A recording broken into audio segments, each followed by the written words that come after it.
So you are talking here about why it is important for teachers, for educators, and even for us leaders to create safe spaces and environment for a learning process, correct? So what happens if we don't see this in the classroom?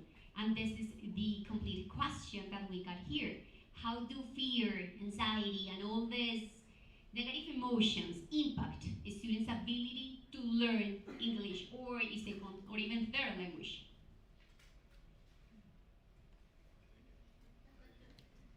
Um, I think um, I've asked that question myself many times, and I think there are different frames that we could follow at the moment of implementing social and emotional practices in the classroom that promote that sense of confidence and willingness to risk answers out and the possibility of learning further by making mistakes and etc. I think the one framework that I think works um, best, at least in many Latin American contexts, is the Castle framework. I don't know if you guys are familiar with it. But if you're interested, you should go to Casel, CASEL.org, and learn more about it. But it's a framework that's divided into 5 different areas that teachers can promote in order to allow for students to develop further, not only linguistically, but also in terms of managing their emotions. I don't have them on my memory now, but I do have my notes. So yeah, those 5 aspects include uh, self-awareness, self-management, responsible decision-making, relationship skills, and social awareness. The more we manage for students to become aware of those 5 aspects and develop abilities for managing themselves and their emotions, let's say understanding that when working in teams, there's always a time for them to listen and there's always a time for them to participate and talk. The more they become aware of enhancing relationship skills as they learn and practice the language further, the bigger the opportunities for them to feel safer and develop further in the process. Um, yeah, I'd like to mention something that I've been involved with, working with Cambridge University Press, and which draws on a lot of research that's happening in the United Kingdom at the moment, which is oracy. We all know there is literacy and numeracy are basic life skills, but a missing piece of the puzzle is oracy, the ability to use language as a tool effectively for interacting with others, for communicating with others, for engaging in debate, discussion, for articulating your emotions, your ideas. And this is being incorporated into mainstream education in the United Kingdom because it's seen that students are perhaps lacking these skills. So this idea of emotional safety and so on being only within the language classroom, it's within mainstream education as well. Children who, some of the research shows, probably not surprisingly, that children who are not given the opportunity to engage in debate, engage in discussion, who are not asked their opinion, who are not listened to, who don't see good models of good oracy interaction in the adults around them, are less confident, less articulate, and also it can be emotionally damaging because they're less able to articulate how they feel. For example, telling the difference between if you're frustrated, or you're disappointed, or you're angry, they are all ways of feeling, I feel bad, but there's a distinction between those three emotions. So I think within the language classroom, what we're trying to do now with our materials, what we hope teachers will take on board in the classroom, is to kind of reframe a lot of speaking activities, be that discussions, debates, just conversations, with an oracy framework. How to build the interactive skills that will build confidence, enable people to interact in a mutually respectful way. And I think again, it goes back to what we said before. It's taken the shifting away from a focus on linguistic expertise to softer skills. Yeah. So I'd encourage also everyone to look into oracy, if you and the research being done in the UK and by Cambridge as well. What Jaid mentioned, the castle made me connect to what I was talking about earlier about AI. Parallel to the reverse Flynn effect, the whole dumbing of society because of social media and recently AI, is this disconnect. Young people are more depressed. They're more likely to commit suicide. They have fewer friends. They have less ability to speak, to recognize emotions in other people. And I think all of this, as my final message in my conversation was, as teachers, we have such an important role in the development of our students and the whole social emotional aspect. I mean, you go into a classroom as a language teacher and you may say, my primary goal is to teach this person English. I think your primary goal is to teach this person to be a person. To have a network of students in class that can work collaboratively, that can have a debate without punching each other. And that's a real thing, especially like in the public school. I see my students at the university and they talk about their students getting into fist fights because they disagree with each other in the classroom. So, as teachers, I think, yeah, we're not just teaching English, we're teaching life. We're educating, yeah, exactly. I'd just like to add something about AI. You may have covered this in your talk. That increasingly people are interacting with generative artificial intelligence via ChatGPT or so on. I know that from speaking to my own students. I've asked some of them, who do you turn to for advice when you have a problem with this, that, or the other? And increasingly people say ChatGPT.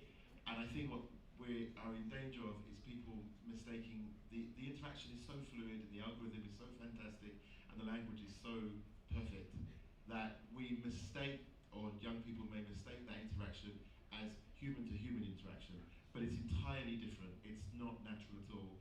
It never criticizes you for a start. It responds. It adapts to how you speak. So exactly. So I think the importance of developing those is even more important, to develop those oracy skills and the emotional skills. And the language classroom is an ideal place to do that, I would say. So, guys, we have defined emotional safety in this conversation. We have also talked why this is important and the impact it has on students when we don't have a safe environment in the classroom, correct? But what about teachers? What competences, and this is the question I got for this conversation, what emotional competences do teachers need to develop themselves before they can effectively create emotional safe environments in their classes?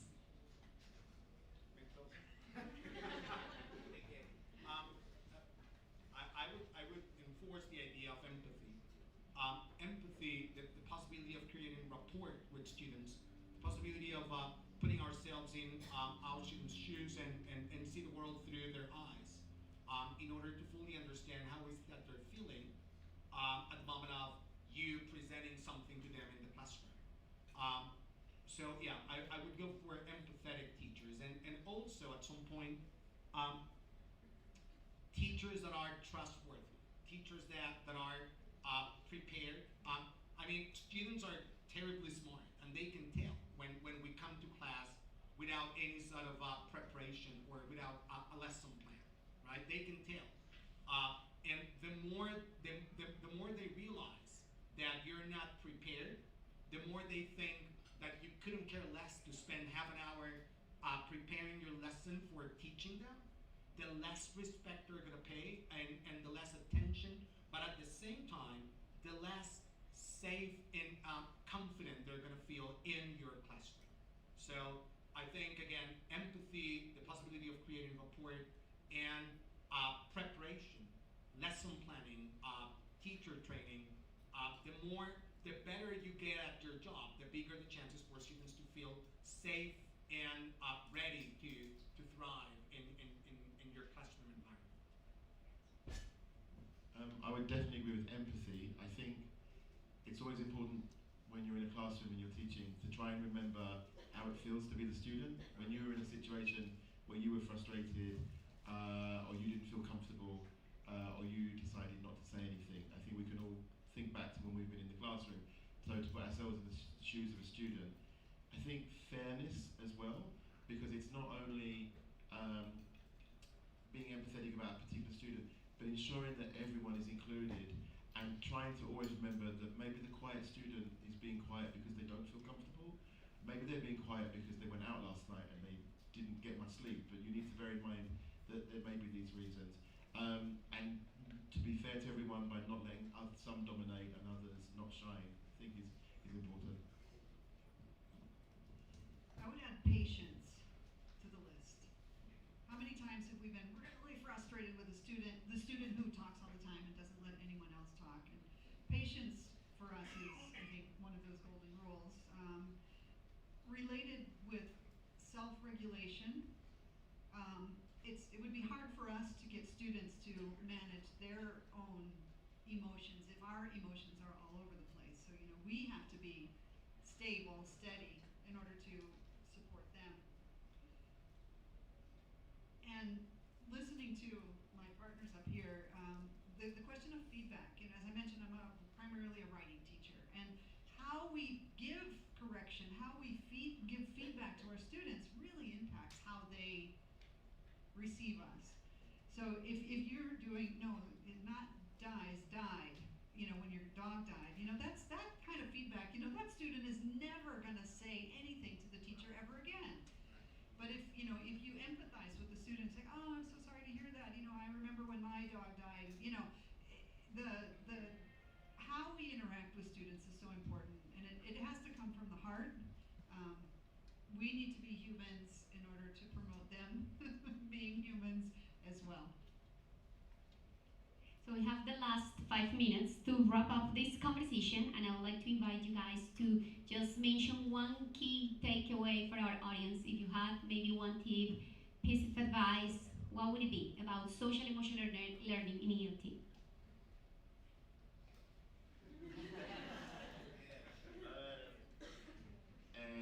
I'm going to say what I usually say in response to this kind of question, that although you're the teacher, you always are also the learner.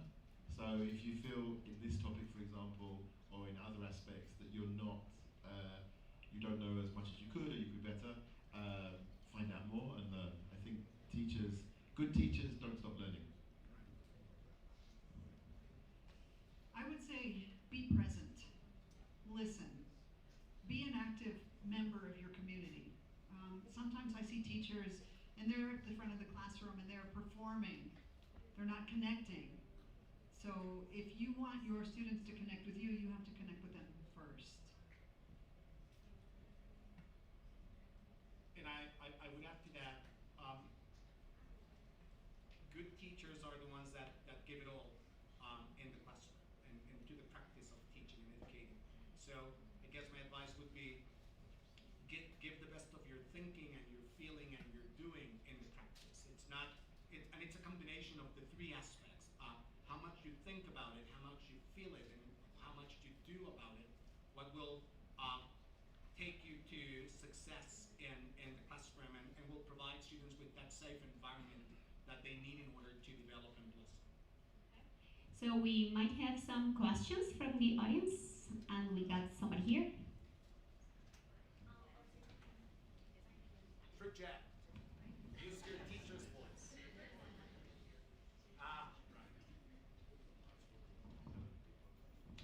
Hello, people online. Okay, so I have a question. Well, Jordan was saying that teachers need to know how to self-regulate, right? Like, we need to be stable in order to provide a safe environment in the classroom. But teachers are also human, right? And sometimes we are okay, sometimes we are not. So, what can coordinators do, or directors or leaders do about that? Like when they know, when they perceive that those teachers or some teachers are not feeling well, or not that self-regulated in order to help, in order to help him provide a safe space for his students. Thank you. I think the answer to that is, as the teacher is to the students, the coordinator is to the teachers. So the fact that you recognized that there is a teacher who's not quite doing well, that's the first really important step. And you need to sit down and talk to that person, as a teacher, I think, would do with a student.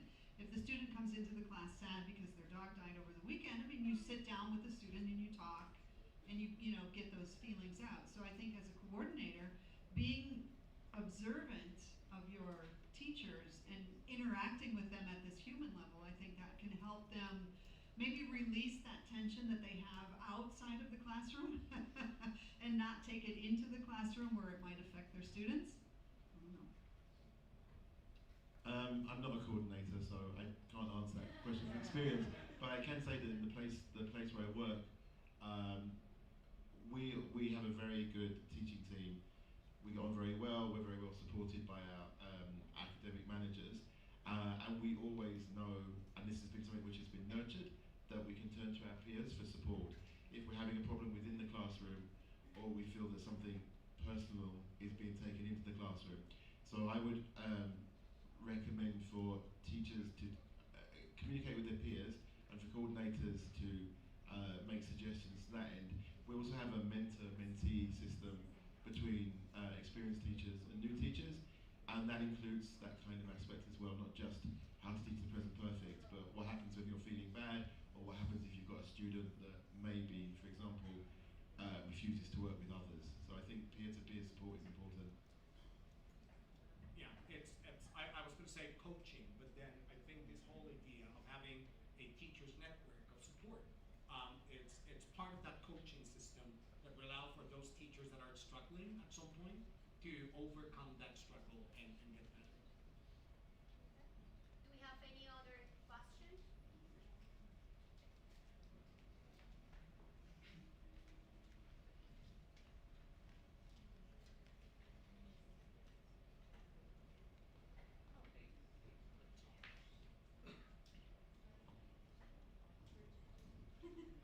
Thank you. Okay. So my question is, well, I want to ask about your opinion if I'm doing okay with my students. I work with seventh graders and I have particularly experienced something similar. They don't want to work with some classmates. Yeah. And I have done some activities just to make them like, yeah, share with their classmates some community builders and stuff. But at the end, I was just not forcing them to do it if they don't want to. So I'm not. I don't know if I'm doing okay.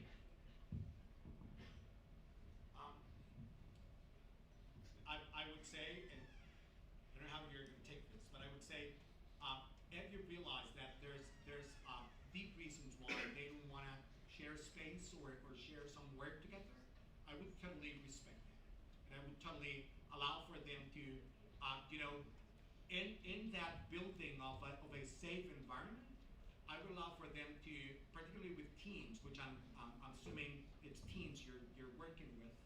I would let them choose who to work with, because particularly at that age range, they do need to start making their own decisions, and working with peers is what really matters to them at teenagehood. It's not working with adults, it's not working with superiors, it's working with their peers. But in that process, they need to make decisions, and if they've made it clear that there's certain people in the room that they wouldn't like to share their work with, I would respect that.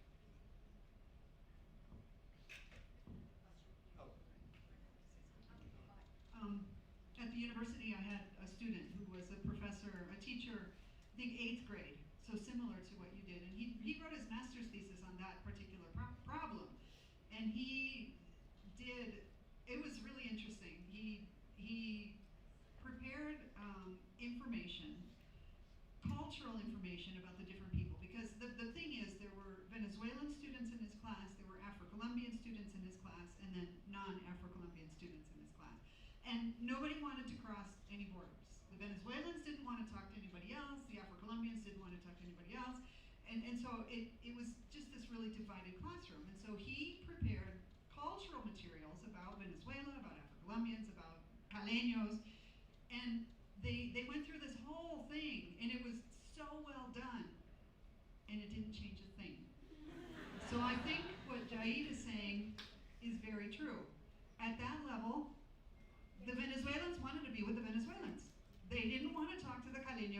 de nacimiento. They wanted to be with their group of peers. So yeah, If it was at a different age, if it was with younger kids or with adults, that technique would have worked beautifully. But with teens in particular, they're going through that process, and that's something you need to respect and be aware of, I think. Yes, another question. Yeah, good morning. I'd like to take a few steps back to what we were saying regarding making mistakes and embracing mistakes. I firmly believe that's part of, a successful learning process. But the world outside, and this is a big, however, doesn't seem to have the same perspective, like taking IELTS, TOEFL, and in other contexts. How do we find that balance and what's your take on that? We are going to celebrate and embrace mistakes in the classroom, but we also need to help students realize that, okay, there's another context in which this needs to be seen from a different perspective. I would slightly disagree with the context in terms of some exams. So, for example, I prepare students for the B2, the C1 exams at Cambridge, and mistakes are tolerated. So, I would always encourage my students, for example, if they are trying to express something in the third conditional, if I hadn't gone to bed late last night, I wouldn't have woken up late. It's far better for them to try to use it, even if they make a mistake, because it's evidence of some degree of knowledge. And that is what is important. If they're too scared of making a mistake that they don't even try, and they speak at a much lower level of complexity to feel confident that they'll pass, they'll actually miss out. I do agree there's pressure with exams to be correct, but I think we need to encourage our students that the competence in a language doesn't necessarily entail perfection. And I think I live in London, which is a very diverse, multilingual city, and people are flourishing there with incredibly differing levels of English. People in shops, people in businesses, people in taxi drivers, delivery drivers. So I think we're maybe hopefully moving away from the idea that perfection is the only way to achieve. yeah, I think that concept of perfection needs to be taken out. And that's why students are using AI, for example, because they think the teacher wants to see something perfect. It used to be Google Translate, now it's, ChatGPT. And if we as teachers accept that from our students, we're doing them a disservice. So yeah, we need to allow that to happen, even though in the testing, but here's the expert on testing, so he knows that, yeah. I think we are done, right? So thank you very much, guys, for joining this conversation. Thank you to the experts. Thank you for being here. It was a pleasure.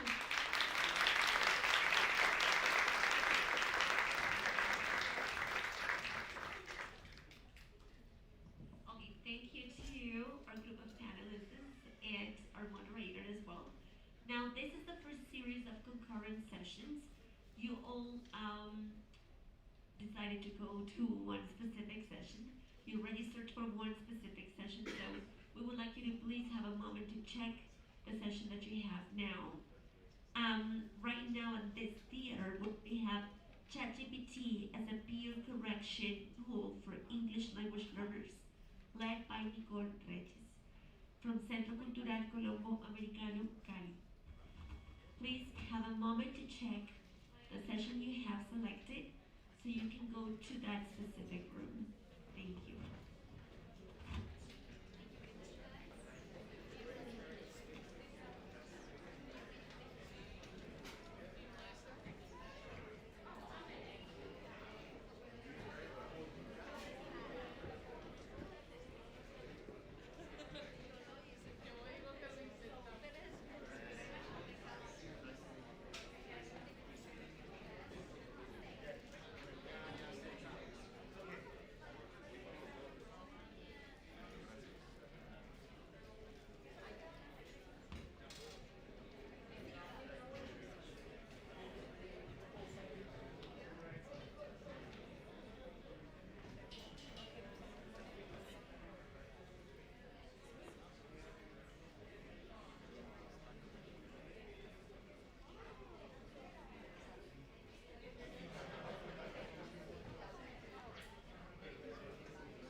Okay, good afternoon, everyone. Hello. I love the enthusiasm. Hello to everyone that's accompanying us here in the theatre, to everyone that's accompanying us online. We're pleased to start our concurrent sessions for the afternoon. This one is called ChatGPT as a peer correction tool for English language learners. And our presenter is Nicole Reyes. She was born in Cali, and she works as a full-time teacher at the Centro Cultural Colombo-Americano in Cali.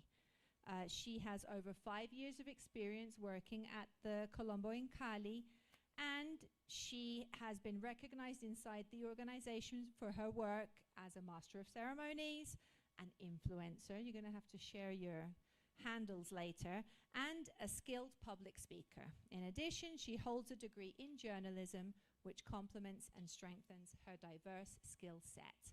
Please give a warm welcome to Nicole. Hello, hello. Thank you. And thank you so much for my introduction. Good morning, everyone. I'm Nicole. As mentioned, I work at the Colombo Americano in Cali. I work as a support teacher. That is my actual role of my name. It means that I work as a full-time teacher, and also I do administrative work, like both things. So I help teachers as well as teaching. Let's wait for my slides to get on display. Right here. Well, as mentioned, I've been working over, I would say 6 years now, because that hasn't been updated so far, at the Colombo Americano, and this is my very first time here in Medellin, so I'm very excited to be here. I gotta say, so far, very beautiful headquarters you have here. Congratulations on that. And I'm still waiting for my presentation. Give me a sec so I can get inspiration from that. It's fine. It's fine. So yeah, well, my presentation is a topic that has been a trend lately, which is ChatGPT. And it's something that so far, I believe that we are quite fans of ChatGPT. So far, there we are. Thank you so much. This tool is something that we have noticed that is used for in all of our jobs so far. So this is my title, ChatGPT as peer correction tool for English language learner. This is my name, Nicole. And let's get to it. Well, as an introduction, I'm going to start by saying that this is a research that it was done 2 years ago, right, at my branch, Cali. And it is something that started with our peers. We were all in a classroom, and we said, our research is going to be something different, right? And the importance of this research is because we sat down with a peer, with another teacher, to see the challenges that us teachers were facing, right? So having a peer, another teacher, go into your classroom and observe you for 2 hours and say, wow, this is good, or this is bad. There's some things that I can change, or things that have to be improved. And this is why this research is so special. And teacher talking time takes a lot of protagonism away from students, but peer correction with the use of AI can bring that protagonism back to students. Now, as a background, all of this happened, as I said, at the Colombo Americano. Mind you, and this is very important that we all understand the time and set that this took place. It took place on April 10, 2023. Why is this important? Because ChatGPT, at this time, it only had the feature of writing, right? I don't know if you know or remember that. It only had writing. Nowadays, there's also a feature of speaking. Correct. At that time, it wasn't there, so I didn't use it. That is the reason why I am highlighting this part, because it happened 2 years ago, so that is why it was only focused on that part. In the course that my peer was observing was a pre-dependent too. At the Colombo, this course is like a basic intermediate level. Okay, it's like basic, intermediate, advanced, and this was like an intermediate. And I was the teacher. So, the idea was that my peer He went into my classroom over, I would say over a month, observed me, and he would provide me feedback and tell me my challenges, my struggles, and so on, so that I could be able to overcome those challenges. And that is what we call peer correction, right? It started with peers, colleagues, and then to students. So, as a warm up, to begin, I would like for us to read these questions and tell me what do you think, your opinion. As first, we have, how much should a teacher talk in class from 0 to 100? I have a mic around. If anyone wants to answer this question and tell me your opinion, you may. Again, how much should a teacher talk in class from 0 to 100? What do you think? From your experience, from what you have done in your classes, how much do you talk? And this is honest question, honest answer. Who wants to share? Sorry? Any level, from basic, intermediate to independent. How much would a teacher should talk in classroom? Do all the talking. Should, exactly.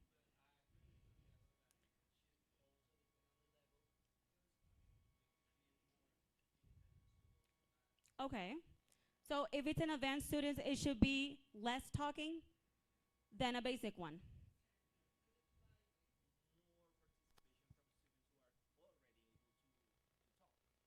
Okay. To elaborate their own ideas. All right.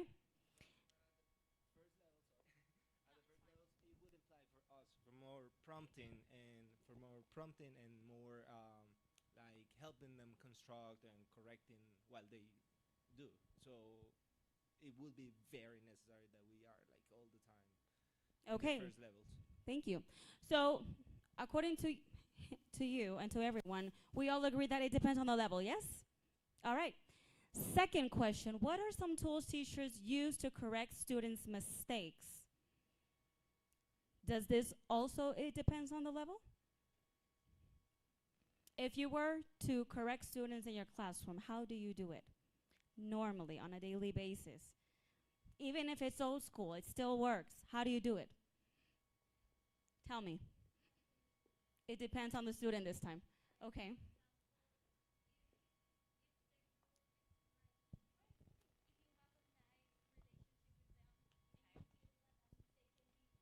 Can be like corrected, corrected at the moment you are gonna do it. I mean, in front of everybody. Yeah. But if you know that maybe the student is gonna be like me, like very sensitive. Like So you. yeah, so I'm trying to be close to her or to him and correct her in private. So it depends. Oh, in private. Like, yes. Okay. I prefer that like to avoid like maybe she or he thinks that it's something personal, because sometimes, especially with adults, they are very resistant to correction. So if you say something, no, I know teacher, but it's the same. So you already know that you need to like to be different with him, because sometimes you need to be very careful the way that you treat your students. So it depends on the student and the group. It is true that it's important for a teacher to have awareness in how to assess, how to approach a students in terms of mistakes. Because if I tell them no, it's not like that. They're gonna go like, okay, I'm dramatized. I need therapy, and that's it, right? But of course, there's other tools. Tell me. Um, it's kind of funny because I just said what tools do I use? I said a pen. Yeah. I Okay. mean that's a tool. Yeah. It's but true. but I was That is actually the main focus of the question. A Yeah, pen. but So I was paper. I was actually thinking that most of the time when I tell them when I'm going to start a course with them, so just go, okay, guys, what I'm going to do is if I see something that is incorrect, I'm going to circle. I'm not going to say anything. I just circle and then I do you the find same. a way, Yeah. or I underline it and then we'll see what's going on, and then I just they have to get the answer later. Exactly. I think in terms of what is normal and tradition is to like if it's a writing activity, right? and everyone is writing. And then the tradition, it will be that we are going to gather those writings at the end of the class, and then we go home late night, and then we just start checking them with a red pen, because it's always red pen. I don't know why. So that is what would happen. Now, in the next question, with AI, what's AI? Have you used AI tools in your classrooms? If so, which one and how? Which is a trend? Or if it's still old school, you know, if you go home and you still use that red pen, that's fine. But if you do use AI in your classroom, how do you use it? To assess, to, okay, wait, and then you. To correct students' errors. Correct. Or, okay. Just depending on the task, you would just enter the prompt, given it the right label. It's an A1 level, and the purpose of the activity is this. I need you to help me find some trends and common mistakes. What I do is to get like some of these insights and report to students, like giving students my personalized feedback as well, with like the help of AI. I try to like add this human component and not leave it all to AI. That's how I do it. Okay, so it will be with AI and then you as a teacher as well. Okay. I mean, I chose this because I don't know how to do it. I mean, I can't understand why you're how here. can I use AI because when I like check this my students' work is the way that I can know them. You got it? It's like, for example, when in that way I can see what they need from the course, what they need from no from me, because I mean I'm just like a way to explain something, but I can understand like to check this and give me the result. That is the easiest part. But how can I know what they really doing to be better? You know, so I just wanted to say that I need your help because I don't know how to use it. I'm your angel. I will help you. And it is funny because AI has been something that everyone is talking about, and it's, you know, and it makes a lot of noise in our field. It makes a lot of noise. And then it begs the question, how do we use it? Which is your case? And it begged my question because I didn't know how. Back then, again, in 2023, 2 years ago. And now it's even way louder in terms of AI. Okay, right now you are in front of a teacher that used to talk a lot. And this is something that happened to me. So, background. In our research, my peer, he would go into my classroom, and at the end of my classroom, his feedback was, damn, Nicole, you're talking too much. And I was like, really? Yes, Nicole, you're talking too much, and you only use your TV slides, and that's it. And I will question myself, oh my God, is this wrong? Am I talking too much? How can I overcome this challenge? And this is when we identified what is the teaching practices that I needed to overcome. So TTT, it means teacher talking time. Me, Nicole, I was talking too much in class, and he would tell me, well, I have the solution to your problem, Nicole. How about if you implement peer correction in class? And I would say, it sounds about right. Sounds about right.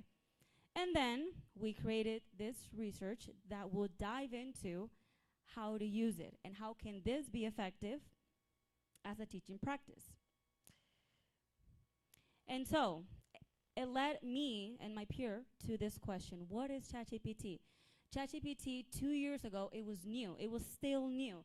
A lot of people were addressing this as something that it was only to Google something and that's it, which is still used that way. And now even more with any field. But in my field, in our field specifically, it was only used to help me with a learning plan or a lesson of, I would type, I need a lesson for how to use conditional, and it will give me a lesson and that's it. And this question would help me know how else could I use ChatGPT. So ChatGPT is a language model tool, AI, that uses complex learning algorithms to understand and generate human-like language. It can answer questions and generate text and carry on different language tests. This is for all of our knowledge. We all know what is ChatGPT and how to use it so far. Yes? So, now I'm going to tell you how this worked. My peer, which that is his picture, is Sebastian. And Joellen, I know that you know who he is and you remember him. His observation, it took place in my classroom, and he went to, for over that month, it will be assessed in different skills. At first, it was a class of a vocabulary, a brainstorming. At that time, our topic was words and recycling. So the idea was to tell the students to write down a list of words, a vocabulary that they knew. So it will be trash, waste, and so on. And our idea was to tell them to write the input, what's wrong with this word spelling, right? And what is the correct spelling of that word. So each student will come into the board and use ChatGPT to come up with this word. This was the first session that he went to observe me, a brainstorming session with a vocabulary. In the next session, at the very next day, he went to one in which it was focused on writing. And in this activity, we took them to the multimedia room with the computers, and we told them, write an essay about this certain topic, using your own words, your own knowledge, blah, blah, blah, blah.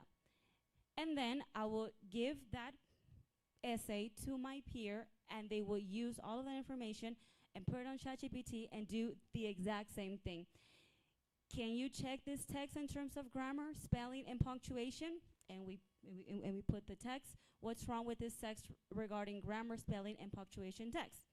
That was our second session. In the third session that he went to observe, on the third day, it was a speaking session. In the speaking session, it was an activity in which it was a role play activity, right? So I would tell my students, this is a situation, and then role play. It was a speaking activity. My other students, only two in the board, in front of the class, they do their role play activity, and the other students on the back would listen and take notes of the words that they will either express wrong, even with our pronunciation, or grammatically, and at the very end, same thing. What is wrong with this sentence in terms of grammar and punctuation in sentence, and they will tell my other partner what is wrong with that and provide feedback. All of this, it was to assess how was this tool best fit in a vocabulary session, in a writing session, or a speaking session. That is why all of this started with observation, to observe how can this tool will be effective in my classes. And so we came up with the objective.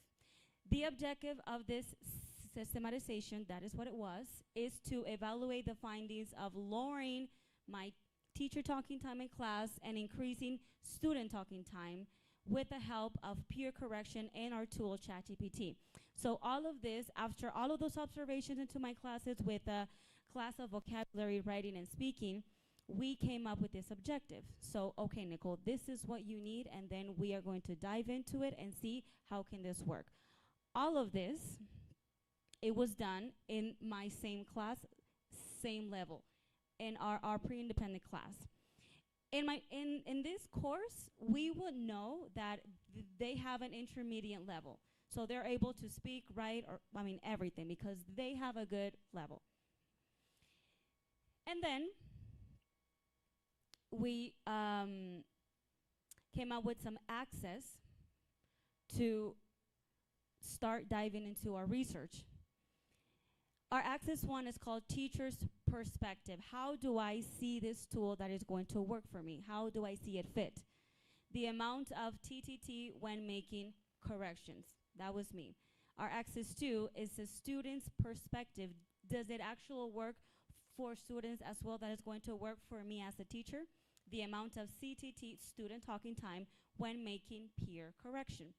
And then our axis 3 is tech tools perspective. How effective is ChatGPT in reducing teacher talking time. Because again, at this time, ChatGPT, it was most known for people to write. So I didn't know, or me and my peer were exploring if it also worked with speaking, with vocabulary, or so on. That is why these axes were so important, to overview which one fit better on each of these types of perspectives: students, teacher, and tech tool.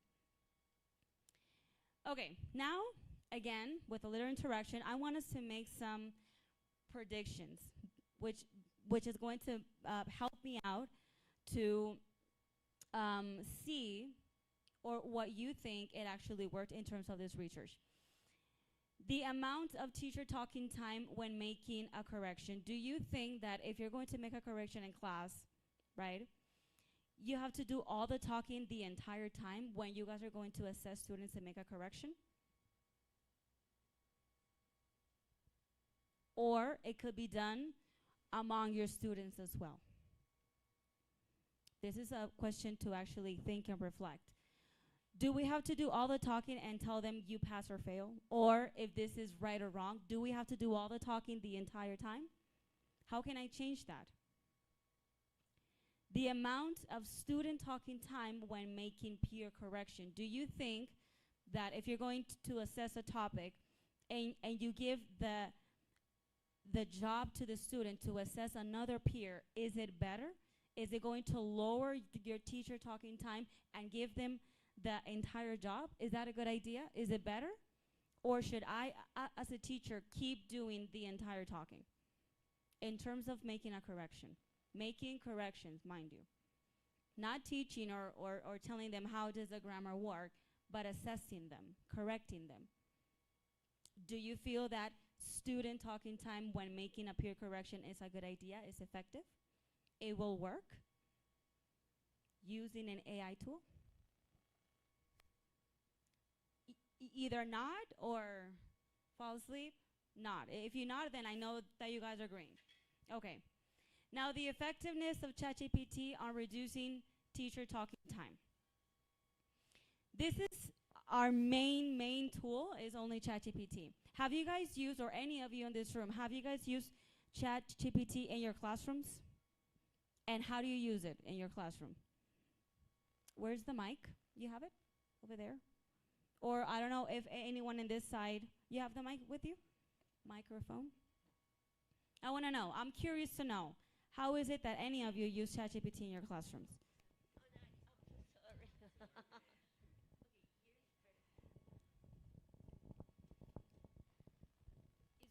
It was with course 12.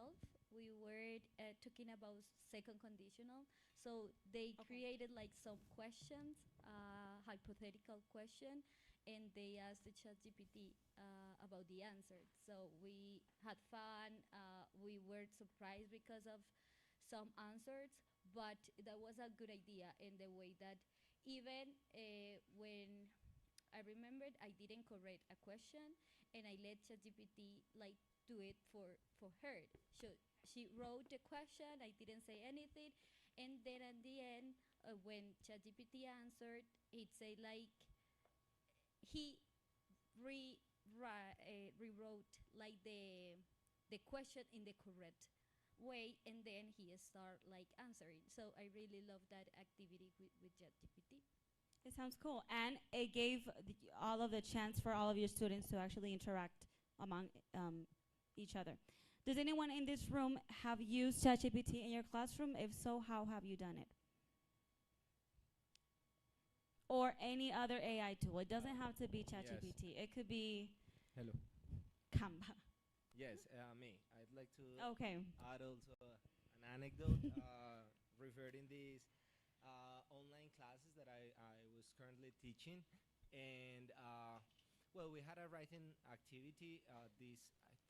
I don't recall the level. I think it was course 6. And so, yes, the writing had many like writing problems that it was difficult to understand. So what I asked ChatGPT was to give me like a clean version, like trying to keep a student's voice, but give me a clean version without mistakes. And I did it because I wanted them to take turns in reading and guessing who was the author of the original story. So it made the activity better, but then I like analyzed the potential use of ChatGPT as for correcting writing exercises as well. But and additionally to this, I've used it in many other ways. I mean, like for creating games, for many other things, for assessment, In class. In like class. for creating, for designing, for like Okay, okay. Gotcha. yeah, basically for planning. For During planning. class, Yeah.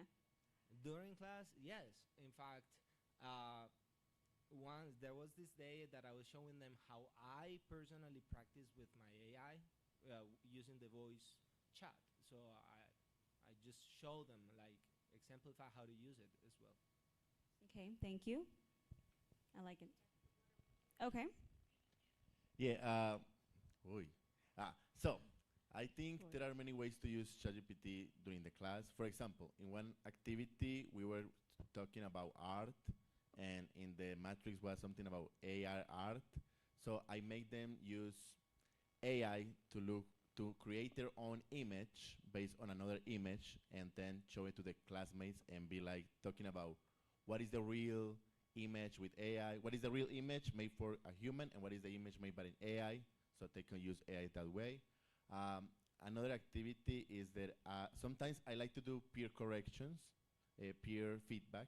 Like they do an activity, then they change it with another classmate, then they change it to another classmate, and give corrections to each other. And sometimes I tell them that they can use ChatGPT if they are not sure what is the problem they have in the text. Because sometimes they are like, teacher, I know there is something wrong here, but I don't know what exactly is wrong here. So in order to not me to be doing all the talking in that moment, I tell them, okay, you can use ChatGPT for this, but don't ask for correction, ask for feedback. Because sometimes they are using correction and then ChatGPT, this is the corrected version. And I'm like, no, that is not the correct way. It's better if you say feedback because it's going to give you an explanation of why people are making this mistake. So sometimes I recommend them how to use ChatGPT in a way that is not only correction but also feedback for them.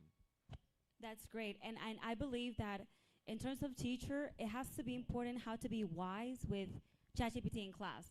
Because it has happened to me yesterday that they have this manner in which they have to translate everything in ChatGPT. And I don't like that because I tell them that is not what it's for. There's other ways to use it. It's better if you either use a synonym for that word or just ask me or ask a peer. But like having to Google every single thing, that's not okay. But what you're saying and how to use it in terms of feedback, it's wonderful. Now I have another question. I want you guys to set your minds 2 years ago. Not now, but 2 years ago. From the 4 skills that we have in English, we have writing, listening, speaking, and reading. I was like, I'm missing one. Which one you believe it fits better for ChatGPT? 2 years ago. To writing? Okay. This is what I call a prediction because right now I'm about to tell you which one fits better after all this research and observing and peer correcting and all of that. Which one fit better? For me, mind you, for me because I'm the problem. Just kidding. I was. Okay. In this moment right here is when we are going to put the tool into practice and see how it works best in terms of skills and each of the classes. So in our first access, we have teacher's perspective, the amount of talking time when making a corrections. Now, again, we had a vocabulary session, a writing session, and a speaking session. So in each session, it was important to evaluate which one fit better. So in the first one, it took us probably 40 minutes setting up the tool. 2 years ago, ChatGPT it didn't have an app. It was just in the browser. I don't know if you remember. It didn't have an app. So I would have to ask all of my students, open your phones and look for ChatGPT. Teacher, I can. Okay, so I had to go one by one and help them open ChatGPT. It took me a lot of time. This, on first hand, it was an issue. The second issue is that I will tell them to make a list of vocabularies of recycling. Remember? There were no mistakes. They all did it so well. And I was like, how am I going to use ChatGPT then? So I told them to improvise a mistake, like on purpose. Inaccuracy due to lack of context. At that time, then now having a contest, it made it very hard. So at that point, me and my peers said, in vocabulary activities or sessions, it's not that great. It could be better, but it's not that great. In terms of teacher's perspective, mind you, in the second session, again, I took them to the multimedia room, so I told them, okay, guys, open ChatGPT. Oh, a second later, they all opened it in their browser, so it worked best, right? Again, 2 years ago, no app. And then I told them, okay, guys, I need you guys to write an essay about this topic. Teacher talking time, it reduced noticeably. I didn't talk for like 40 minutes. And my peer said, good job. And I was like, yes, I'm doing it well. And so then I told them, take this text and pass it to your peers and correct it. Students made most of the talking all the way in the classroom. They wrote their essay and provided feedback to their peer, and it was excellent. They were extremely grateful. In the speaking session, it was a role play. Same thing happened, inaccuracy due to lack of context. It was hard to enable this tool instantly into their phones and tell them to write a prompt. It was very difficult. I had to do most of the talking.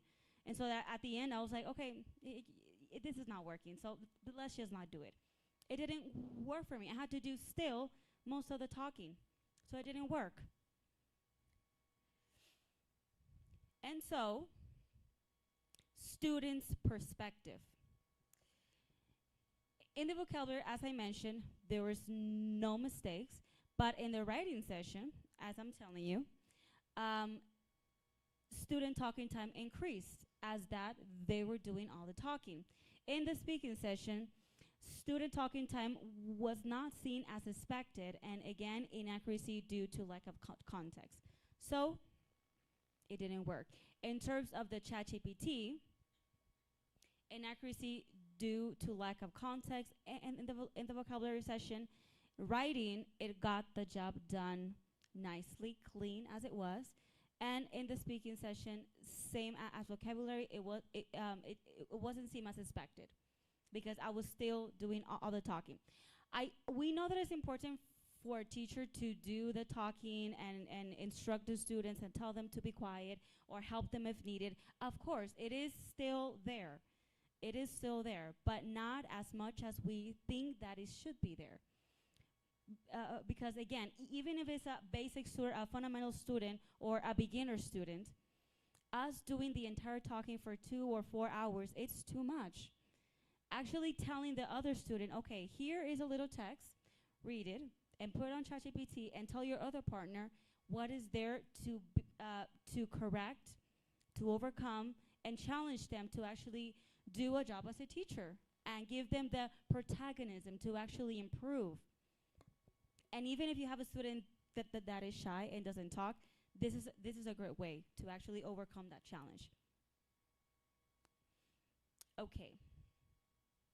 Now, in terms of our learning and experiences, this is like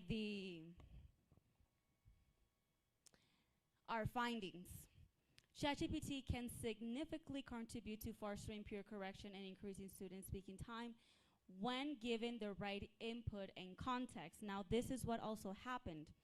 When doing an activity that is for speaking or vocabulary, having to tell them just to do it however they imagined, it was hard. If you don't give a student the right input or prompt, it is going to be very hard. That is why having a writing session or give them an example to actually write is going to be way easier. ChatGPT was found to be better suited for writing activities in a classroom setting. When students correct each other, it benefits both agents. They get more practice and learn from their peers. This is why it's so important because, again, it is okay for us to assess the old way like we always done, but also having to give a student and tell the other how to be better, how to improve themselves in terms of grammar or pronunciation, it fits. And it doesn't have to be only with ChatGPT. Even in a presentation, what I do is that if I'm going to tell them to do a presentation, I will tell them to give them feedback, not me. And then at the very end, individually, I will tell them, look, this and this. But it works. Peer correction works, and it's very, very effective. Where it go? Okay. The whole process of learning how to incorporate this new tool was appealing. Again, 2 years ago, it was new. It was trending. It was wonderful. And they were like, wow, this is amazing. Now, if I were to set an activity on ChatGPT, they're going to go like, teacher, again? There are more. It's boring for them. And yes, of course, there's many more. And now that the feature of speaking is already enabled on ChatGPT, it's even better. But again, to me, ChatGPT still fits for everything that I need. Right now, I don't know if I have internet. I would like to show you an example of how this worked in my classrooms in 2 ways. One is because I cannot expect for everyone to have computers in your jobs or a multimedia room. But if you don't, I'm going to give you 2 examples. Imagine that you guys are my students and I'm your teacher. I'm going to tell you, write a story, in a sheet of paper or a Word document. It could be in a classroom, and you will tell them to take out a piece of paper and write a story, right? Or take them to a multimedia room. And then copy your assigned peers' text and correct it on ChatGPT. Use this prompt. And you will show them this prompt to your students. After they have written all of their essays, you are going to go and collect them. Collect them. And you give a different one to everyone. Here. Right? And then you will ask them, open the app, because we have an app, so it'll be easier. Open the app, copy your students' text, and put this prompt, write this prompt. Can you check this text in terms of grammar, spelling, and punctuation? Pegar. Shoom. And then they're going to sit down, facing each other, and provide feedback. This can be an entire class for 2 hours, and they're going to love it at the very end. Now, this is a real photo for my students. This happened like a month ago. I told them, my class was focused on the use of the present perfect and continuous. So I told them, write a story using the present perfect continuous. I took away their phones because I'm toxic like that. No phones. It's you and your knowledge. And they did it. This was done in a big sheet of paper. It was in pairs. And they did it. And so after, as an example, I did it first because, again, everything has to be said with an example. Otherwise, they won't even try to do it. Is there internet in my laptop? I don't know if I can. There is? Okay. And so, I don't know if I can. I need to open, hold on.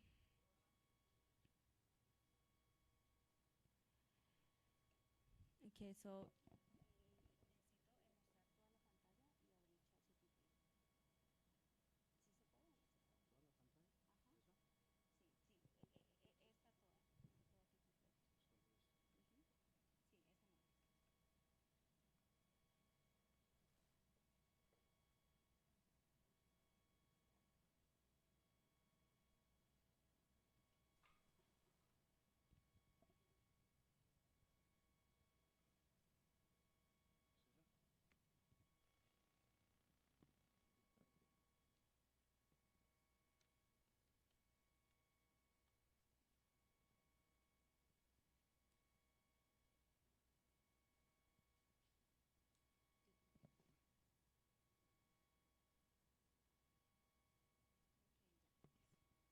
Okay. So allow me to show you how this works so that you guys can use it in your classrooms. This is ChatGPT, yes? Okay. So there's an easiest way. They had a sheet of paper, and what I told them, because it was faster, I didn't ask them to type down the entire story because it will take some time. So I told them is to take a picture, because you can also use um, the picture attachment in ChatGPT. So what I would do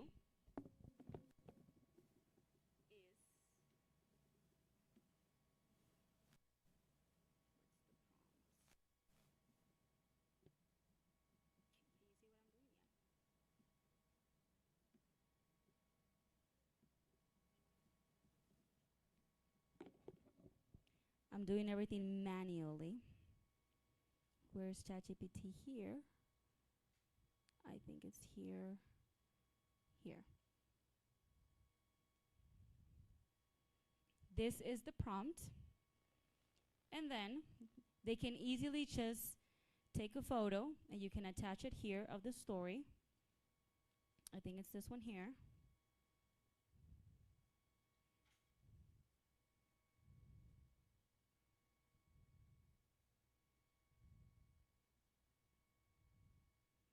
This is beautiful that you are trying to do something that doesn't work. Isn't that fun?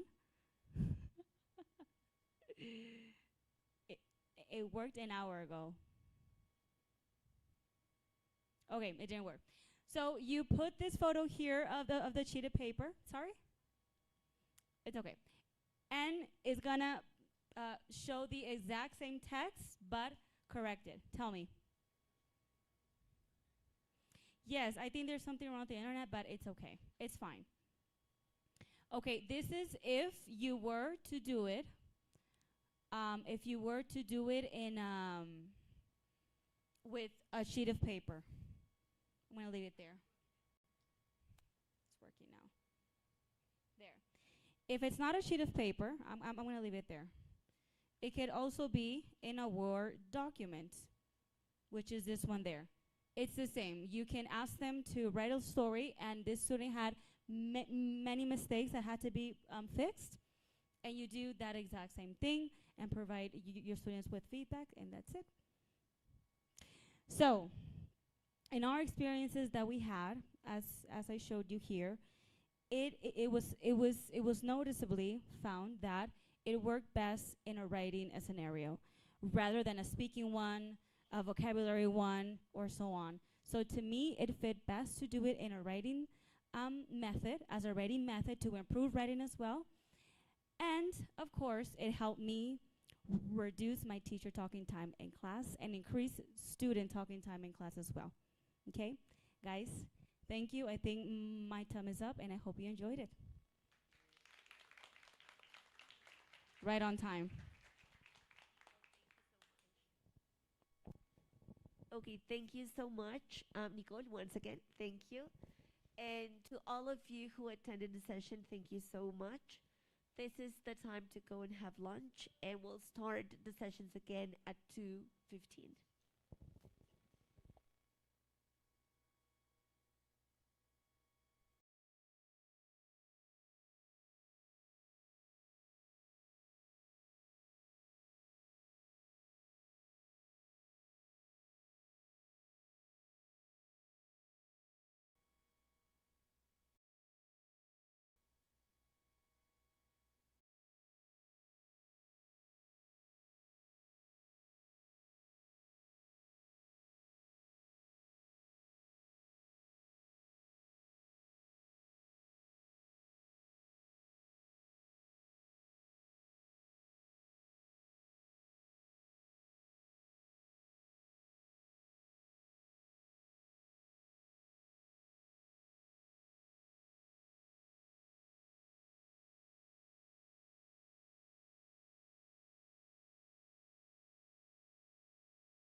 Good afternoon, everyone. Welcome back to our sessions.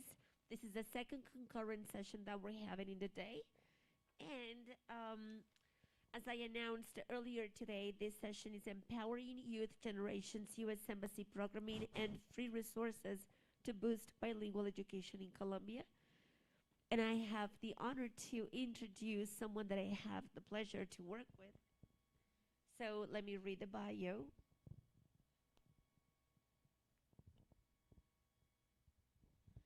So we have Jennifer Lombana with us today. Jennifer is the English language coordinator in the public diplomacy section at the U.S. Embassy in Bogota, Colombia.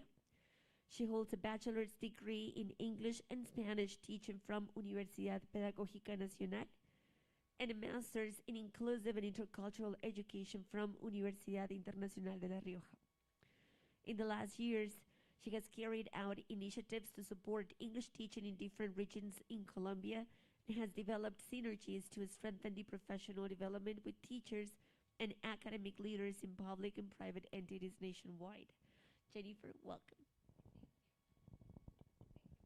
I think you can hear me without the mic, right? Yes? Over there? Can you? No? Not that much? Okay. Oh, and this is going to be streaming, right? So I think I have to use... Okay, hello everyone watching online and here. So before we actually get started, I'd like you to please talk to the person next to you and ask this question. What do you think of when you hear U.S. Embassy? Okay? So go ahead, ask the person next to you and look for a partner.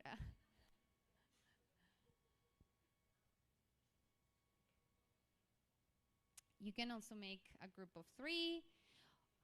Say your name, say where you come. I think this is a very nice opportunity for you to network.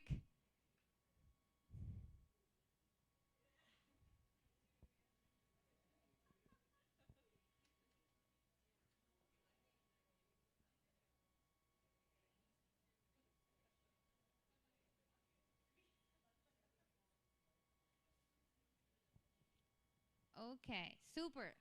So anyone who wants to share? Volunteers?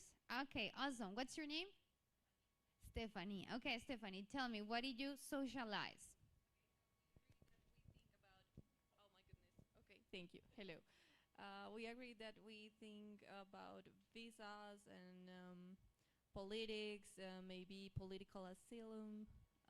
What else? Okay. And I think that's it, yeah. All right, awesome. Thank you, Stefania. Anyone else? Okay, over here, please.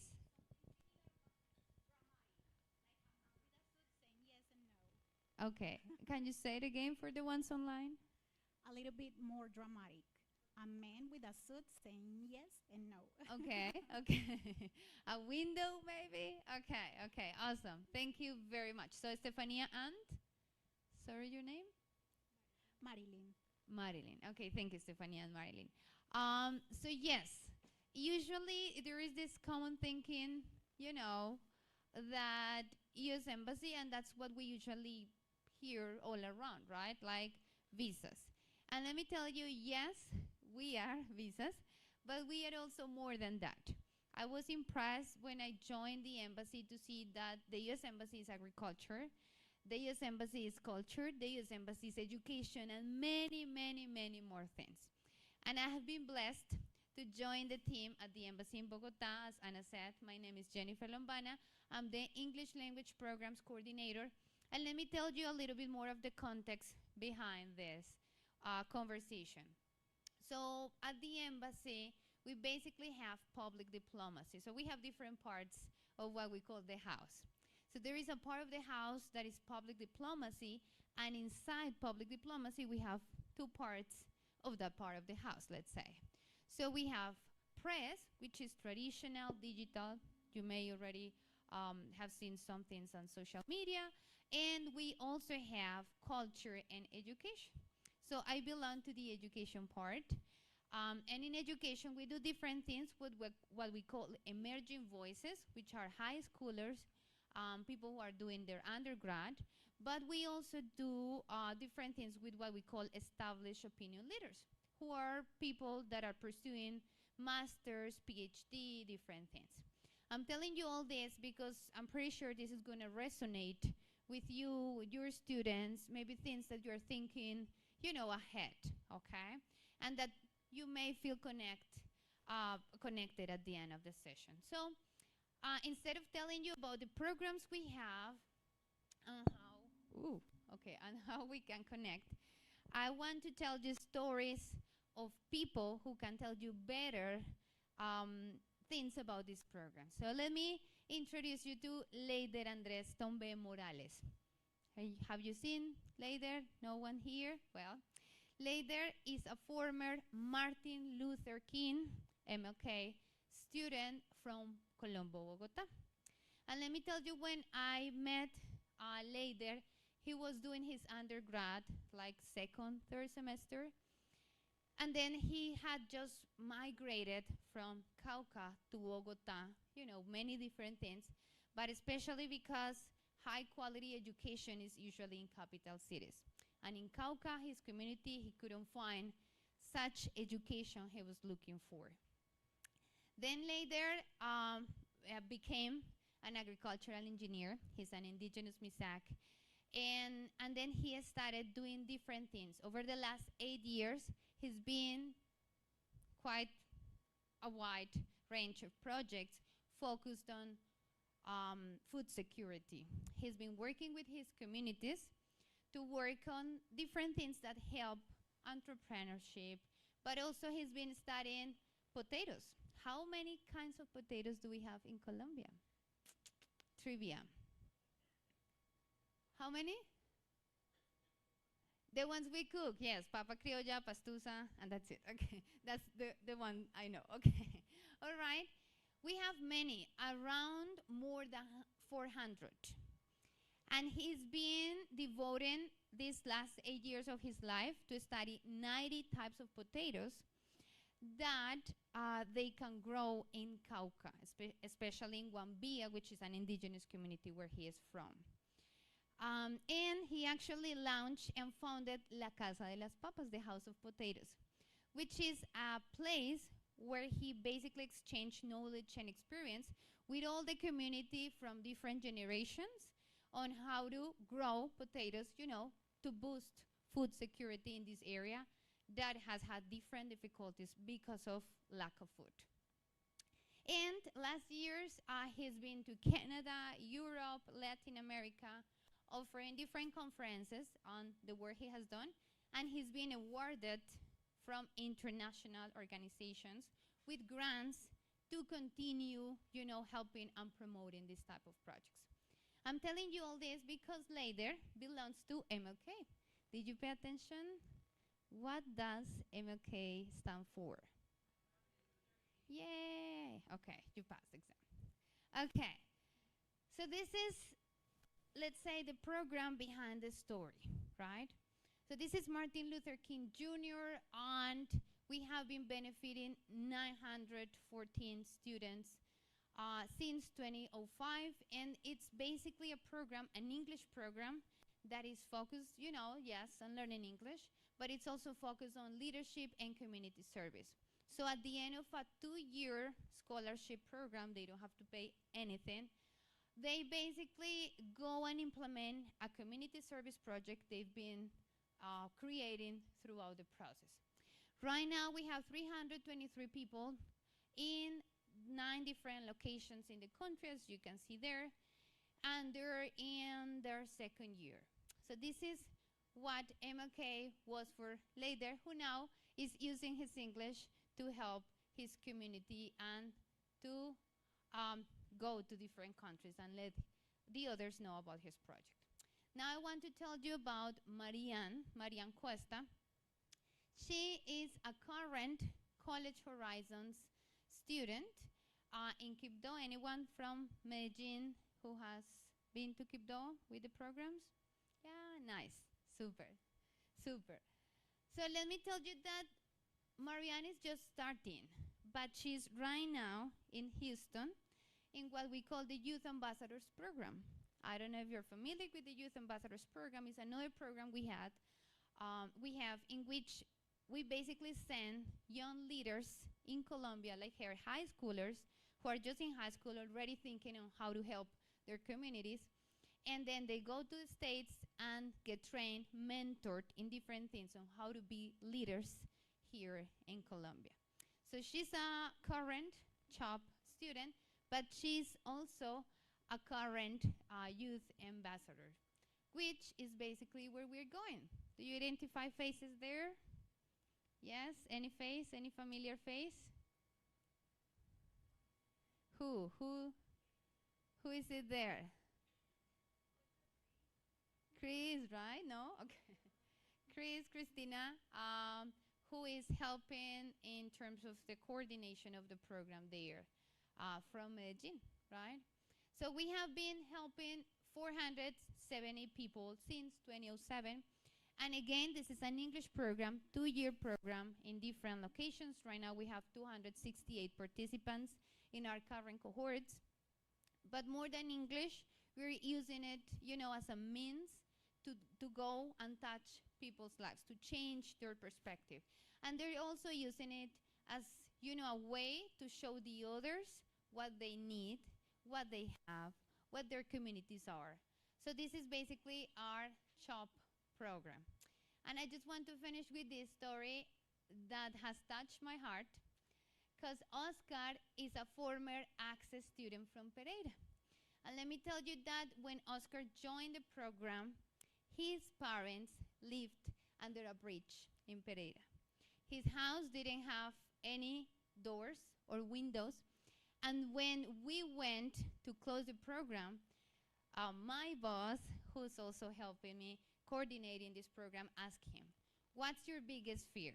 And you know what he said? Storms and thunders, because as I don't have doors and windows, I can listen to everything. So I always look for a place to hide when that happens. That's my biggest fear in life. He joined Access Pereira back in 2012, more or less. And then after Access Pereira, he got the opportunity to study in Bogota. He moved to Bogota. He's pursuing a special education, a master's in special education. And he just went a month ago to the States to work with a 5-year contract at a school teaching Spanish. And is an English teacher like us. So this is just a little bit of the stories behind the programs. This is Access. We have been benefiting, like Oscar, more than 2,000 people since 2010. And again, each program is English, like the main component, if we can call it like that. But it's also, this one is especially focused on leadership, youth empowerment, and community service. Right now, we have 4 different programs which are located in these cities. Actually, see a person here from Manizales. I guess you're the teacher or teacher assistant or working somehow with Access, right? Access students, 163 people right now. And I'm telling you all this because these are the type of programs that we are doing, but that you can also help us spread the word with your students and with people that you know that need English, and that there are different circumstances that haven't allowed them to access English. As that way, not just to know, okay, or to say, I know English and I can speak it with a native person and that's it. But English is the powerful tool to change their lives and to also change their communities. And actually, I think we have an Access. Yeah, we have an Access. Ooh, we have an Access alumni who then was part of Making Great Teachers program that was initially funded by the US and now is a BNC teacher. Congrats. Super, thank you very much. So this is a little bit of English language learning and what we do. And now, I think you're familiar with these faces. Are you? Yes? Okay, what are their names? Bridget and Laura. Bridget Green and Laura Young. Very good. Okay, so these are our English language fellows, and I just wanted to show you this. I'm going to give you some time for you to read the graphic piece and then tell me what this is about.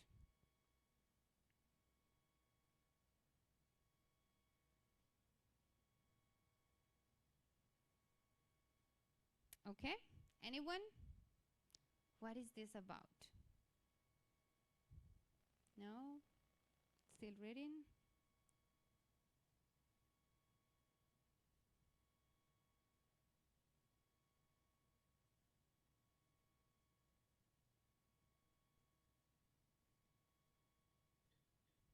Okay.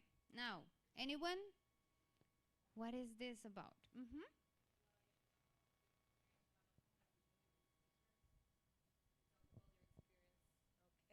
Thank you.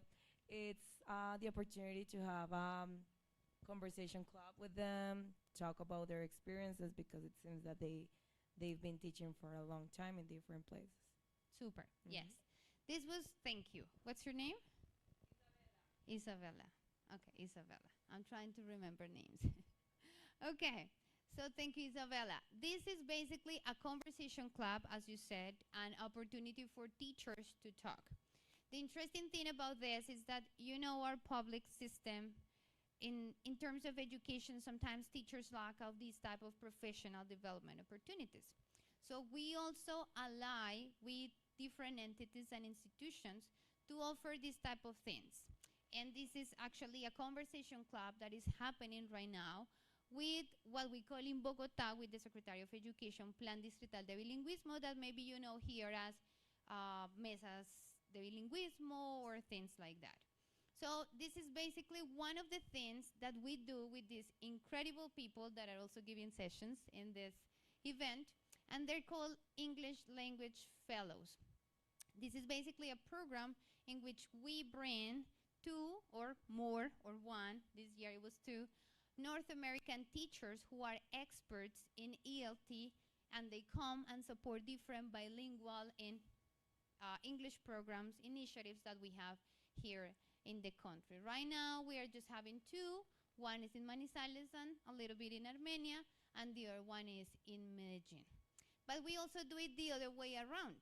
We bring teachers from the States to share their knowledge and experience, but we also send teachers to the States. Have you ever heard about this program? Teaching Excellence and Achievement, it's basically TEA.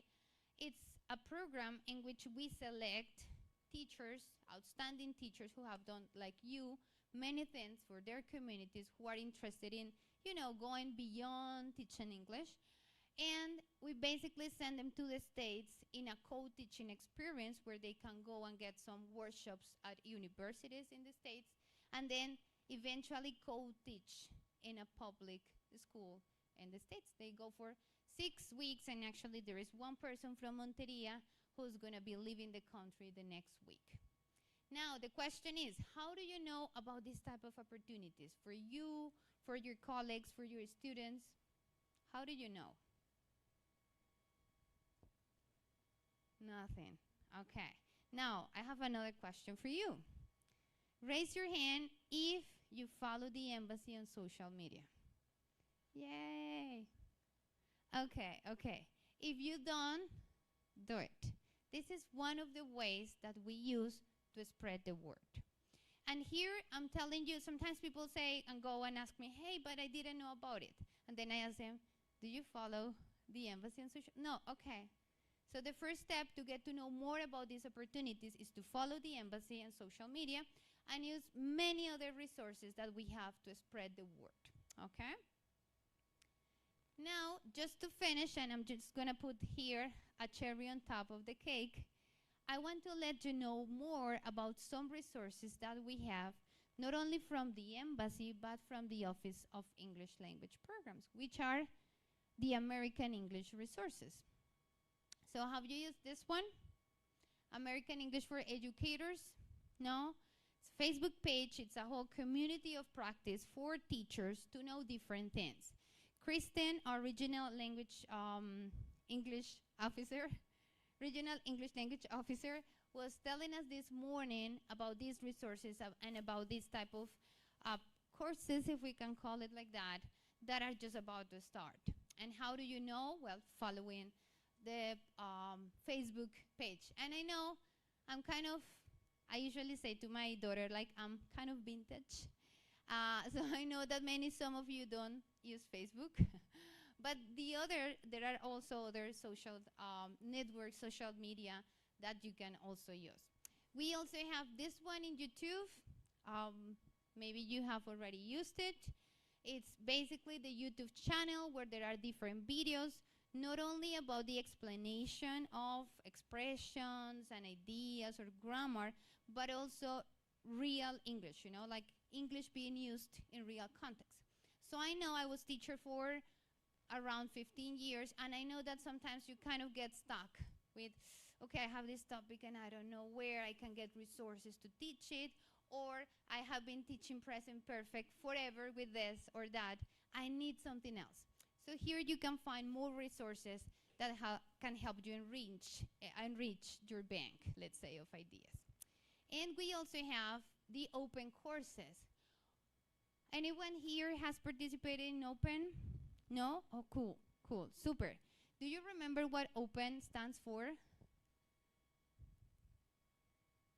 No? Can you give it a try? Yes, but actually each one represents a word.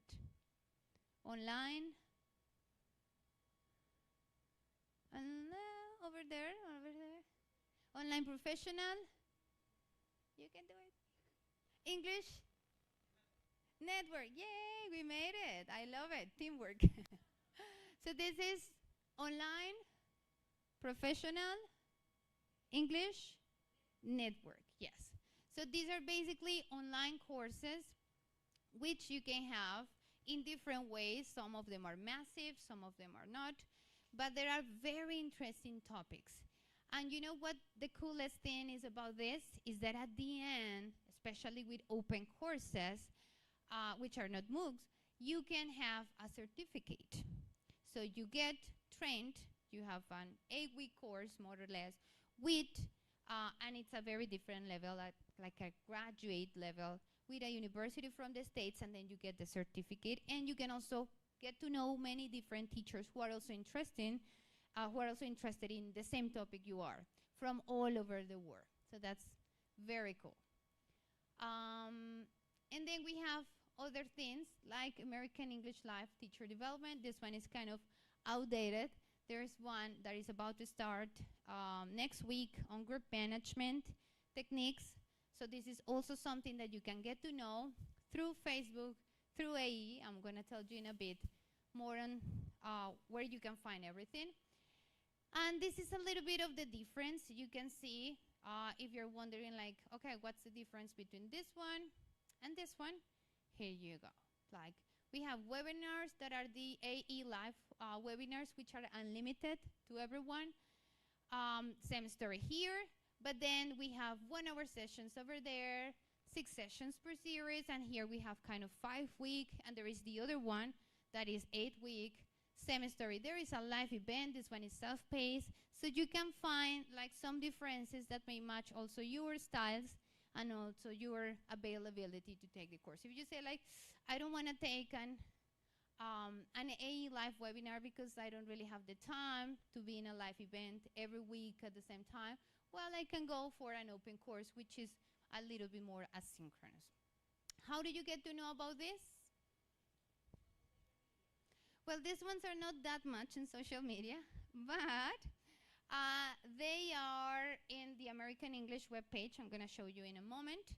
And we are also sharing with the academic coordinators the weekly highlights, you know. So we tell them, okay, this week we have these things that we would like you to pay more attention to. Okay, super. And this is Forum. Anyone has read Forum, has been familiar? In my time, my undergrad, I remember that this was a reference, and it's still a reference, not very known for English language teaching. This is a quarterly journal for teachers by teachers. So if you are looking to publish articles because you're going that path in your professional development, Forum is a very nice idea. If you say like, oh, you know what, I would like to read what others have done in classroom management, in assessment, you can also take a look at Forum. And this is where you can find all these things I was just telling you about. So this is americanenglish.state.gov, and there you can find different things. I wish I could show you a little bit more of the beauty of every single thing that we have there, because there are very nice activities you can download and use for your classes. You know, time is short, and I'd like to give you some time for questions and answers. But before, I'd like to give a little something to people who were very judicious participating. So Estefania, Valeria, I guess? No. Isabella. So there is a little something. Okay. Yes.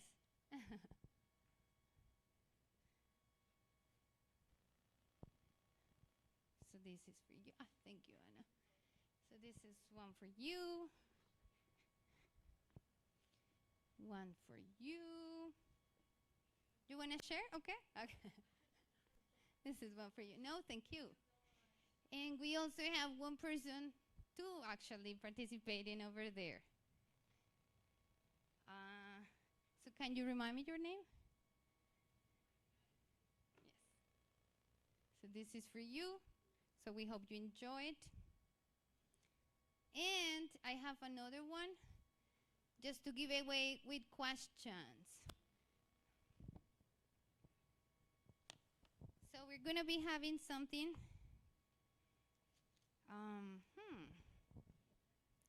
A difficult question. Okay. So who can name 3 programs, English language learning programs we have? Okay, over there. I saw that hand going up.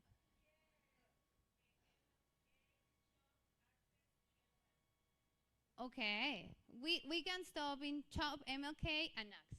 Perfect. Congratulations. Very good. So that's for English language learning, but we also have English language teaching, remember? So who can tell me 2? This one is a little bit small, so 2. 2 things, 2 programs that we are actually having in Colombia for teachers. 3? No? No one? Teaching excellence and achievement is 1. We send Colombian teachers to the States.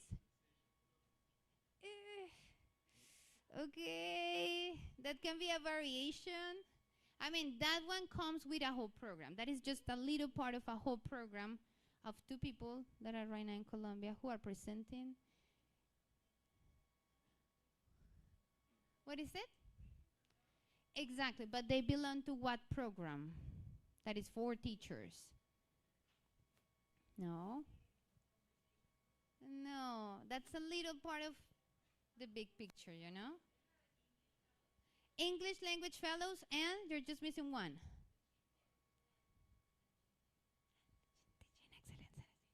Teaching excellence and achievement. Congrats. Thank you to the helpers too. All right, thank you. And I think we're done. Okay, we can give this back for you to go grocery shopping with a lanyard and a pin for you to remember us. Okay, so, okay, who can give me the complete place, I don't want to say more, where you can find all the resources for teachers? And the idea is to give the opportunity to another person. I'm the teacher. I don't want to give you a clue. Okay. Very good. Congrats. So taking notes, you know, pays off. Okay? So thank you very much for being here. I don't know if you have questions, things that you want to know. So there are different resources, as I said, where you can get informed about this. Social media, americanenglishstate.gov. And you can also contact your academic coordinators. Feel free also to contact us through them so that Sometimes teachers have very nice ideas and they say like, you know what, I work for Colombo, but I also work at this public school, and we see that there is a big need in public schools in the area of, for example, professional development. And then we can figure something out, have the fellows helping you, helping teachers and colleagues. So we can do many things, and I know that you have wonderful ideas. So thank you very much.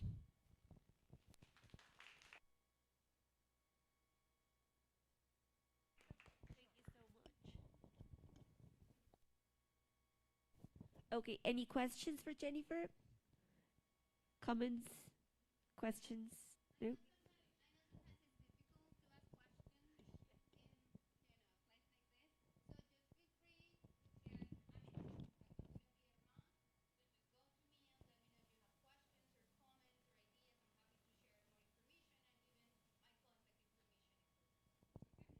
Jennifer, thank you so much. Thank you for this very interesting and inspiring presentation. I think that we all agree that social programs are what tie us together as binational centers. And they're also a great opportunity for us to create and build a partnership with the U.S. Embassy. So thank you so much. Now, we will continue with the third concurrent session. If you're staying here at Theater 1, you will be getting the session Tempted by the Tool. Sorry about my voice. Tempted by the Tool, helping students make smart choices with AI. This will be led by Cristian Gaviria, Maria Alejandra Giraldo, Centro Cultural Colombo Americano Manizales. If you selected a different session, please check and walk to a different room. Thank you so much.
Okay, good afternoon, everybody. Welcome to the start of our third concurrent session of today.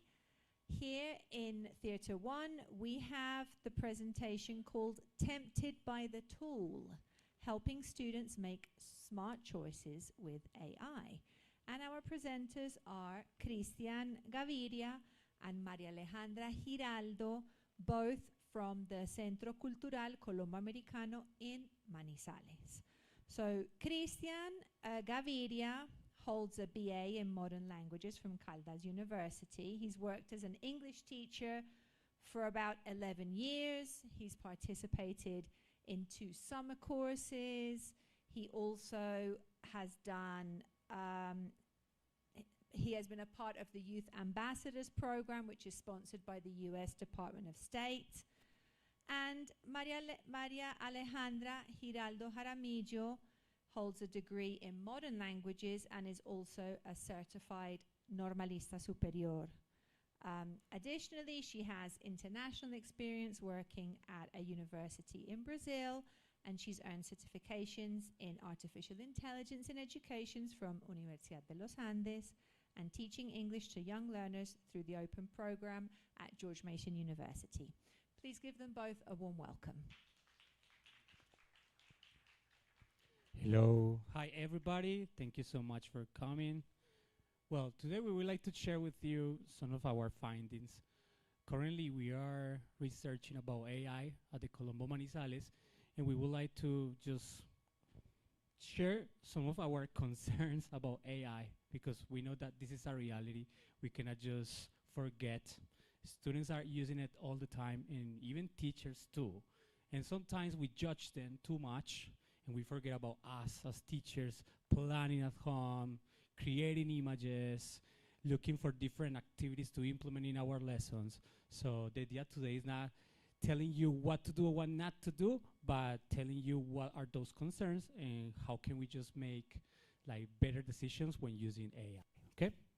So just to get started, we are gonna have a couple of questions we would like to share with you, and we're gonna give you like some seconds for thinking about it. You have questions and 2 options, A or B. So Alja, you can explain them. Hello to everyone. All right, guys, for this activity, I would like you to take notes on your answers, all right? So you are going to see a statement, and according to the statement, you are going to pick A or B. Every time you pick an answer, you need to write it down, because at the end, we will give you some results on the test, all right? Is everybody ready with the pencils and the papers? Yeah? Okay, that's great. I love the attitude. And for the people that are watching the streaming, don't forget to write down your answers as well. All right, so you have 10 seconds for this one. Would you rather use AI for grading assignment or teaching students? Remember, pick A or B. You only have 10 seconds to write down your answers. Choose one, because at the end we have mostly A or mostly B, and depending on your answers, we're gonna give you a profile. So I don't know is no an option here. You have to pick one. All right? And let's go for number 2. Would you rather use AI for personalizing lessons or designing curriculums? Pick A or B.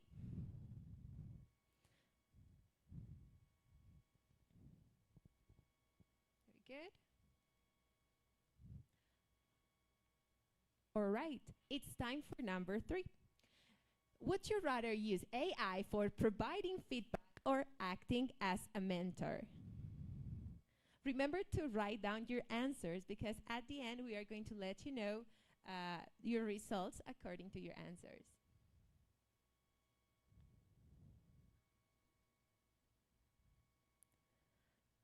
Number 4.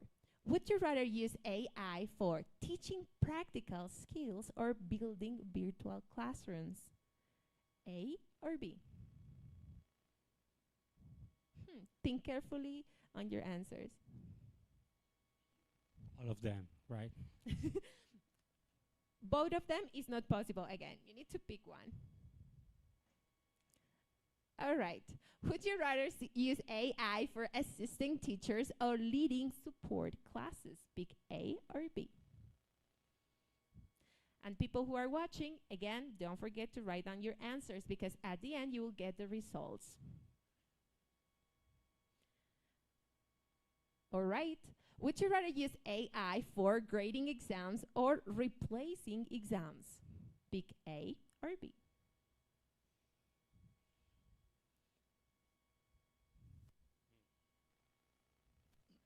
Okay, this will be a little more controversial. Would you rather use AI for supporting struggling students or transforming learning methods?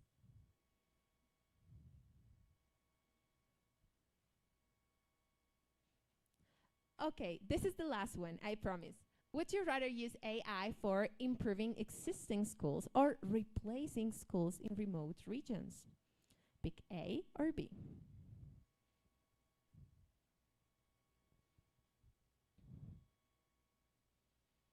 All right, it seems like everybody is ready.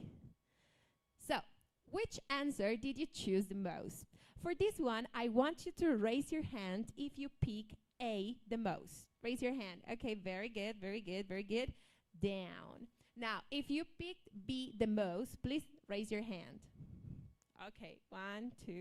Okay, that's nice. Now we are going to show you the analysis on your answers. So, if you got mostly A, you have a practical and supportive teacher position or role. You see AI as a helpful assistant for routine tasks. You're focused on efficiency and present classroom needs. Your strengths is like you're grounded, you're realistic, and you're student-centered. And the impact is free time for relationships and motivation can improve using AI. However, if you pick mostly B, it means that you are visionary and innovative. You see AI as a game changer to transform education in different ways. You are focused on remaining and shaping the future of teaching. Your strengths, you are curious, you are creative, and you are future-oriented. The impact is that it inspires bold new strategies and ideas. Okay, cool. Well, what is next, guys?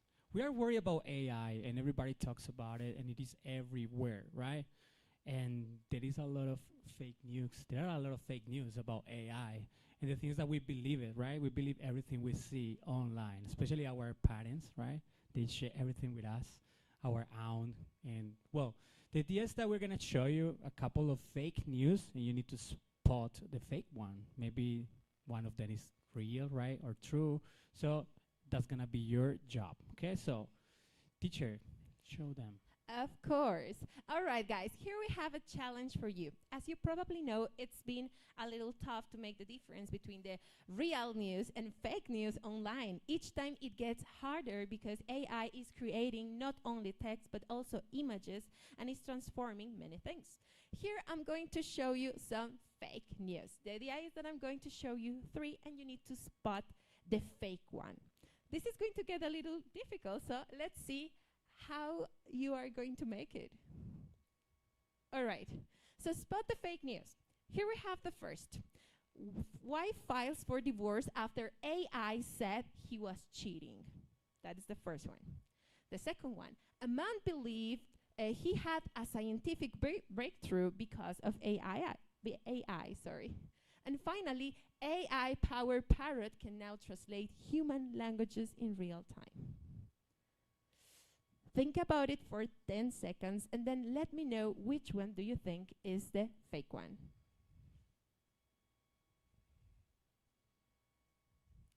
You have the answer. Okay, go ahead. I guess the last one, the AI-powered parrot, because I've heard some crazy news about people chatting with AI bots and thinking that their spouses were cheating on them and things like that, so that's pretty believable. Okay, thank you so much. What about the others? Do you think that the first one or maybe the second one is the fake one? The second one, very good. Here, the second one as well. And the others? Yes, the second one. The second one, yes. okay. Okay, guys, it's the moment of the truth. I have to be honest with you. The fake one was number 3. The AI parrot does not exist. Number I'm so 1 sorry. is pretty, I mean, we can believe it, right? So. Yeah, in our context, it's pretty easy to ask ChatGPT, are you sure my husband is cheating on me? And if he says yes, that is a divorce instantly. All right. That in fact, number one is truth. It was pretty fun because it was analyzing a cup of coffee. The second one was also truth. The man believed that he could time travel. It was pretty strange, and he was pretty convinced because ChatGPT says so. The last one, it was fully created by artificial intelligence. And what I must say is that this was pretty interesting. When I was creating the fake one, I asked ChatGPT, could you create a fake new? And he said, no. What? Is ChatGPT telling me no? Why? And he said, no, it's not possible because this. And after I explained the exercise, he said, okay, I'll do it anyways. But it's pretty interesting, like the ethics that are related to the activity. All right, so now we are going to do some interesting stuff. Probably you know about AI, you know the dangers about AI, but you're probably asking yourselves, how are we going to teach our students about AI and the dangers that are involved? Well, here we are going to teach you tools, strategies, and activities that you can do with them in order to help them know the dangers that are involved. Guys, before talking about those tools, we're gonna talk about how we feel, right, when seeing AI on those tasks of our students and also when planning, right? So this is our first question. Have you ever worried about plagiarism with AI? And it is curious because if you analyze the image that we have here, there are mistakes, you see? And the students just write the prompt, they copy and paste. That's it, right? Cut and paste. But they don't even rate. So look, there is a spelling mistake. Look at the screen that is in the back of the laptop, right? And that's what the students do. And they believe that we are stupid, right? And when we are seeing those tasks, we actually can tell if the students were using AI or not. But the thing is, how to face that student, right? What to do. How can we tell them that maybe they are not that level of English? That's hard, right? So think about it. Next slide, please. Have you ever, guys, thought AI could replace some teacher tasks? We are worried, guys. We're scared, right, of being replaced. And I know that some teachers are actually starting another career, right? Because we never know, right? We are really scared of being replaced. But we are forgetting about the human part of teachers, right? We study humanities, right? So that's why being in the classroom, empathy, right? And talking to our students and creating that report is maybe something that AI cannot do, right? Well, something very interesting about this is that if you think about it, it would be pretty hard for AI to take our roles. Could you imagine AI listening to parents complaining all day? How is an AI going to deal with that? Or if a kid makes like a very uncomfortable and difficult question, how is going to make like the ethics? That is It's going gonna to be like you exceed the limit, right? Wait 5 more hours. Yeah. That's right. Yeah, so it's gonna be something like that, right? Next question. But guys, have you ever believed that AI creates inequality in access, right? Of course, right? What about that teacher that we have in our institutions who pays for a ChatGPT, right? I'm using the free version. I don't know you guys, but I don't have money for paying those versions, right? But those teachers who have the access to that are gonna get better results. And the same is gonna happen with our students, right? They had AI when they open WhatsApp, Instagram, Canva, whatever, right? But the ones who have more money, they're gonna get better results. And that creates inequality, of course, right? Have you ever felt unsure about how to grade AI work? I know, guys, that most of our teachers, what they do, right, is that they ask the student, right? Okay, you wrote this. Now, can you tell me in your own words what you wrote, right? What is your opinion? Because I didn't understand. Maybe the vocabulary was a little bit complex, right? So what about your ideas with your own words? That's a good strategy, guys, but I guess that sometimes we don't know what to do in those situations, especially with those like annoying students or those students who never accept they made a mistake, right? So it's gonna be pretty hard, right? Well, guys, more than giving you like an answer, right, about what to do, what not to do, is what to take into account and consideration when planning and checking or looking for different tools, right? This is gonna be our last question. So have you ever felt that AI may limit students' creativity? We were thinking, or we were talking about critical thinking earlier, right? With Joanna, right? Which was a very inspiring like talk, right?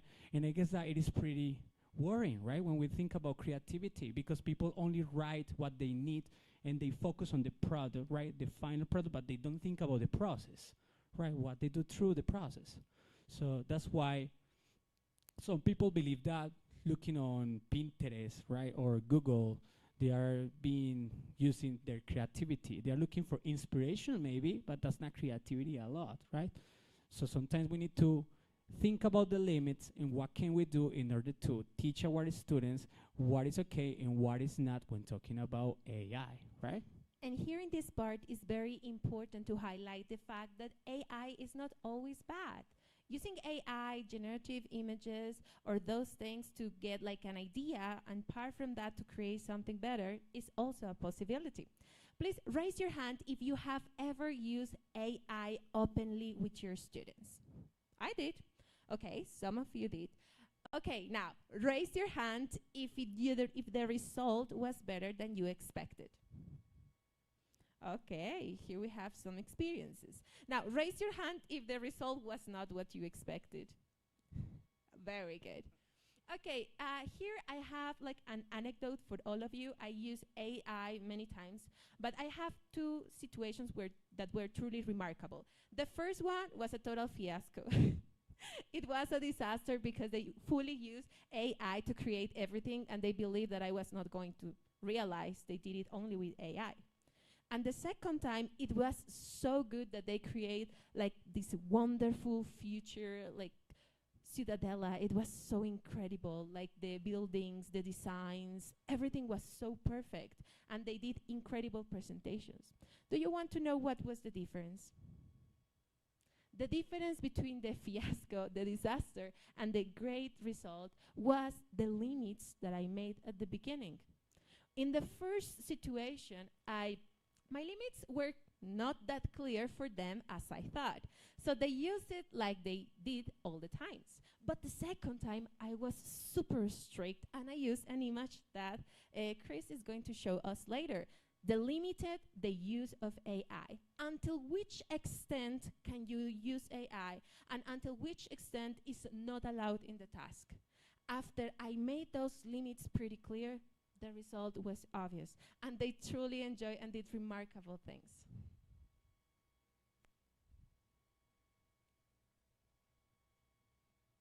Well, this is a tool, or this is a way of using AI for teachers, right? First of all, teachers. So here we have some different apps. I guess that the most common one is gonna be ChatGPT, right? Or Gemini, Microsoft Copilot, Claude. I don't know, do you know Claude? For programming, it is amazing, right? For creating apps or games for our students, it is pretty cool, right? But well, this is a way of using AI in a good way, like taking advantage of those tools. So that's why we have some different steps. So I recommend taking a photo because maybe this is too much, right, for reading it. But here you have a couple of like AIs, right, for using it and for creating your lessons, for lesson planning, for the rubrics, for writing assistance, and for creating also videos for our lessons, right? I'm gonna give you a minute for taking the photo and you can explore, right? But there are different steps depending on what you need. I really advise you to take a picture because sometimes we know that AI exists, but we do not know how to use it. And that makes a full difference. And of course, guys, depending on the tool, you're gonna get better results, right? So obviously, for example, for researching, you can use Perplexity, right? Also Notebook, LM, right? Which are very good tools for researching, right? For accessing to information. But if you need an image, maybe you have your favorite one, right? So it depends on the purpose.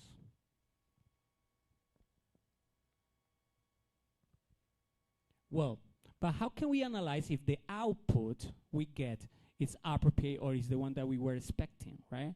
So here we have step, right? What to do, how to analyze if the tool actually works, right? So first of all, guys, we need to read carefully, Read twice. I mean, not just copy and paste, like reading twice, because sometimes it has mistakes. It is not perfect, right? And it is also biased, right? Because all of the information that is there was done by humans, right? And humans are biased as well, right? So all of those ideas are not just completely true, right? Are our opinions maybe, right? So that's why it is biased, right? Also verify the details, evaluate the style, if it is appropriate for the level of the students. That's why the prompt is so important, right? You need to be really clear with the context, the level of English of your students as well, even the context of the culture, right? The neighborhood, city, likes, dislikes, taking advantage of that, right? Also compare the input and the output, if the output is actually what we were expecting, right? After that, track AI changes. You need to make some changes, and at the end, of course, you address like poor results. If it is poor, you don't have to accept it. You can just again like get better the prompting in order to get a better result. Okay. Well, what happened, guys? A lot of teachers were worried about how to grade a task with AI or how to plan an academic task, right? So that's why a group of teachers from Australia, guys, led by a teacher that is called Leon Furs, right, who is a candidate of PhD. They create this AI assessment scale, right, which shows the students what to do depending on the task. Well, this was the original one, the one that is big. This is pretty common and famous online, right? Many people are talking about it, right? The AI assessment scale. And it shows, okay, so with the red color, no AI, red, right? So with the green one, it says that you can use full AI for the task. So depending on what you need, you can give them or assign in a color to the task. But guess what? Some experts were discussing, and they were thinking about, hey, why those colors? How can you tell if using AI is good or not? That's pretty subjective, right? It depends on my opinion. No, you cannot use it. Why? Because I don't want to, right? That's pretty subjective. So what about changing the colors and maybe setting the percentage of AI depending on the task, the pedagogical objective, right, of that task. If you need it for brainstorming, cool, right? So you can use it for that specific purpose, right? If you're using for, I don't know, for whatever you need, depending on the purpose, the pedagogical purpose, you can give them a color and the percentage. And this is gonna benefit a lot the usage of AI. Guys, students are gonna use it anyway, right? They're gonna do it. But telling them which are gonna be the limits, right? And why it is important to consider those limits is gonna be fair for everybody. I'm gonna show you why. Well, if we do that, guys, it's gonna give transparency. Well, the teacher is gonna know that students are using AI. They're not lying, right? It's not cheating. Also, fairness, because of what I mentioned before. Some of them have access to better results because of the money they pay and whatever, right? But this way, we are giving them the same chances, right? If we tell them, hey, you have to do this in a specific with this task. And finally, the pedagogical goals. This requires planning, setting and planning, thinking about what you expect from your students, what do you need from them, right? What is the pedagogical goal? Okay. So here I want to say something to add to what Chris said before, and it's the transparency. It does not only apply to students, my dear teachers. It also applies to ourselves. We need to be fully honest and transparent about the fact that we also use AI. We need to say, okay, we did this with company with aid, or we looked some information through AI, but we also did our work. So they can say, but the teacher does. And if the teacher does, why can't I? So we need to be transparent in both ways. Well, guys, and finally we have this.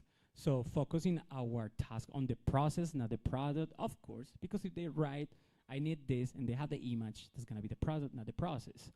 For example, we did an exercise like 2 weeks ago, 1 week ago with our fellow. She was talking about AI and images. And we know that when we test our students, sometimes we ask them how to describe an image. Don't you guys? So give me a description of this image. And what she did is that she showed us an image and she told us, okay, write a description of this image using an AI and try to get a similar image. Okay, so that's a description, right? You're showing them an image. Please give me a very good description of this image. That way you're gonna get a similar one, right? It's a different way of using like these tools for descriptions. You see, so it's finding a way of doing it, right? Also, guys, like promote responsible use. That Aleja's gonna told you what are those dangers of AI and what to consider when using the AI, right? And obviously encouraging creativity too, because if we set some limits, we're gonna tell them, okay, this is okay, but this is not. Use your imagination, use your critical thinking, right? Try to do the effort. All right. Now, before you scan the QR code, let me tell you something. First, I created a document with the aid of AI, to be fully honest, and also put down all the links you can also investigate here in the QR code. You can scan this QR code and you will get a 2-page document that you can implement in the classroom with the students so they can see the top of the 15 dangers that are associated to the use of AI. So they are aware of all the things they need to know before they interact with AI. For example, many of them are already using AI as a psychologist, as a doctor, and many other things that we don't even imagine. Currently, we are also listening about AI boyfriends and girlfriends. Guys, that exists. This is reality right now. And they need to know the dangers that imply responsible use. So if you want to use the document, the full document, you can scan the QR code over there. You will have full access and a discussion question at the end. So you can do like a little debate. Now, here it comes our activity. For this exercise, I want you to get in pairs. Some of you probably are, others maybe not. Here we have all those 15 dangers organized or arranged in only 5 categories. The first is bias and accuracy. The second is privacy and security. The third is equity and access. The next one is ethics and oversight. And the last one is the learning impact. Now, in your purse, or individually if you want to, you can write down all of them in the order from the most, like the one that worries you the most, to the one that worries you the least. For example, for me, this would be number 1, or for me, this would be number 2, all right? I will give you 2 minutes to arrange them in the order you consider, and then we will discuss, all right? Remember, you have only 2 minutes. I'm going to set the timer here. You can discuss with your partner.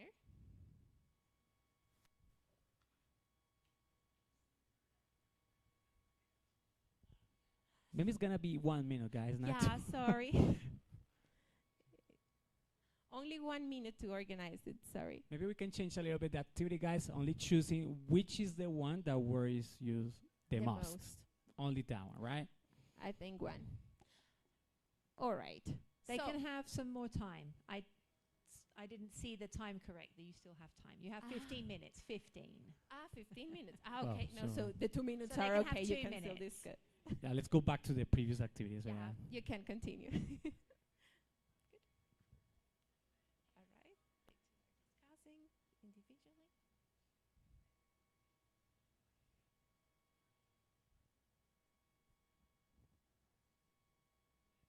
All right, you have 30 seconds left.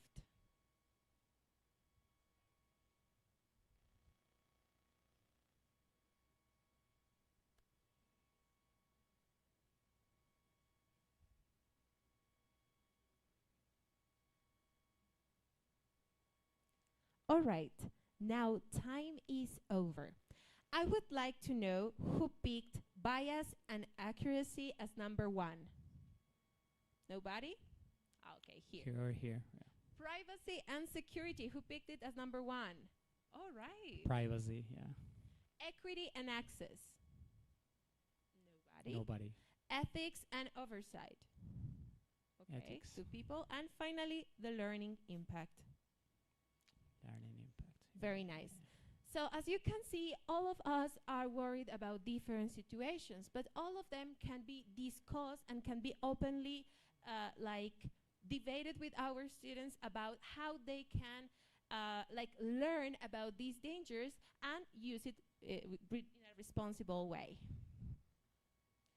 In the document, you can also do a really nice discussion, a debate with them. You can create groups. It will be a very nice activity. And finally, we have activity number 4. I have a case study for you. So, this case study was taken from a real case, and I modify some informations in order to avoid bias.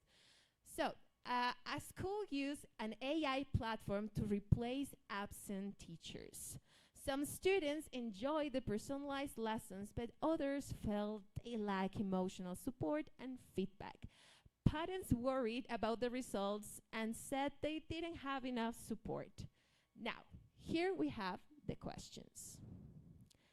Can AI replace teachers in the classroom? Think about it, because you're going to tell us, right? Okay, So that's think the about idea. This is a discussion. So think about the question. Then we go with the second one. How does AI affect student learning and social interaction? Human relationships? And finally, what role should AI play in education? Think some minutes about it, and then you will let us know the answers, all right? You can take some notes if you want to.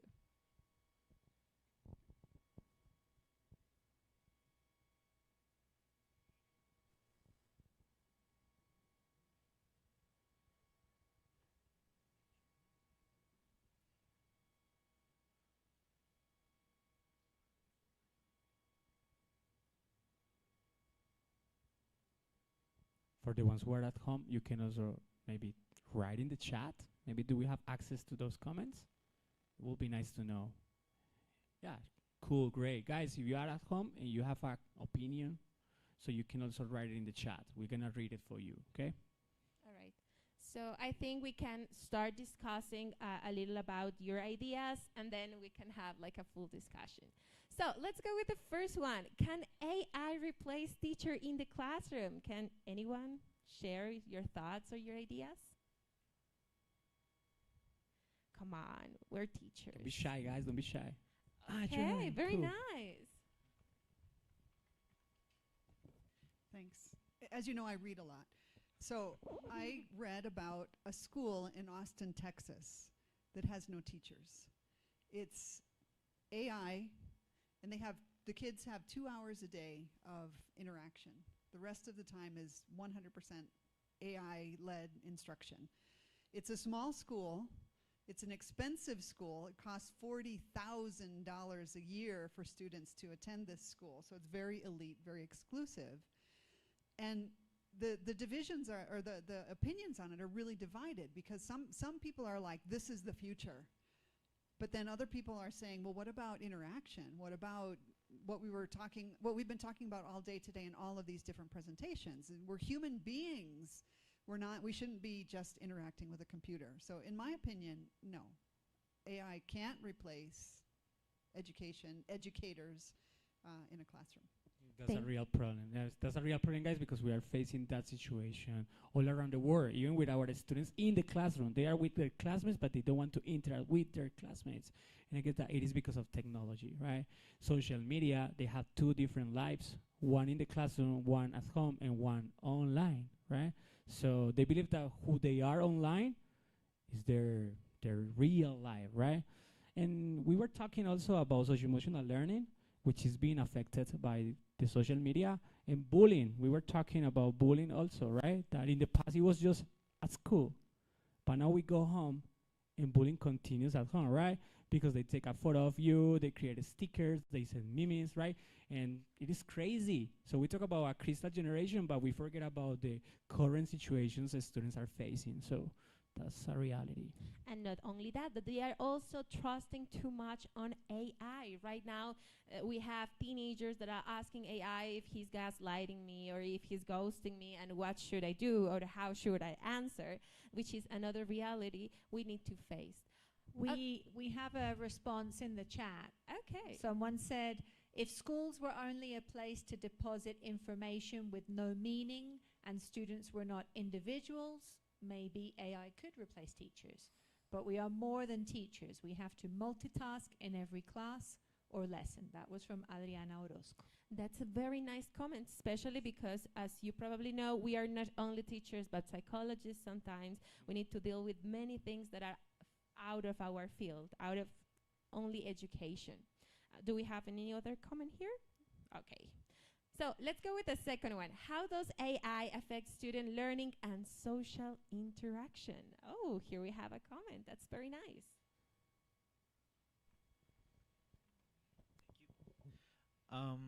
I think AI is, is playing like a very pivotal role in our society nowadays. I mean, it's like the new best thing, right? And it's obviously affecting the way we learn and the way we interact. And I say this because I've heard and I've read a lot about people that stop interacting with other humans and they just interact with chatbots, right? And they get like into real relationships with chatbots and they get married with them and they fight with them and it's like a whole nother thing. So we are replacing how we interact and we are replacing, the feeling of that, of having another person on the other side of a conversation and just, text. But then you have other things like, like bullying, that kind of stuff. And then you understand, well, AI is not bullying me, so that's why I only interact with it. So it's very complex and it affects a lot our social interactions. That's right. And there's something that I would really like to add to your comment, and is the fact that there have been real cases of suicide in teenagers because they cannot be with the chatbot they love. Like there was an app, I do not remember the name right now, but in that app you can chat with Daenerys Targaryen from from series, or people that you like from the books, and you can chat with these like with this character, and he's going to answer like the character, and you are going to fall in love with the character. And for people who haven't developed all the emotional skills needed, that is going to be pretty tough. If you have a tough day at school, if you have a tough day with your partners, and then you arrive home and you have Daenerys Targaryen who writes to you and says that you're an awesome person and you're wonderful, of course we are going to prefer like online to reality. So it's something we should think about. I guess that they are overconfident too about knowledge, right? A lot of people talk about, no, this new generation is very intelligent, right? They are really intelligent. Look at them. How do they use technology, right? How do they know how to do it?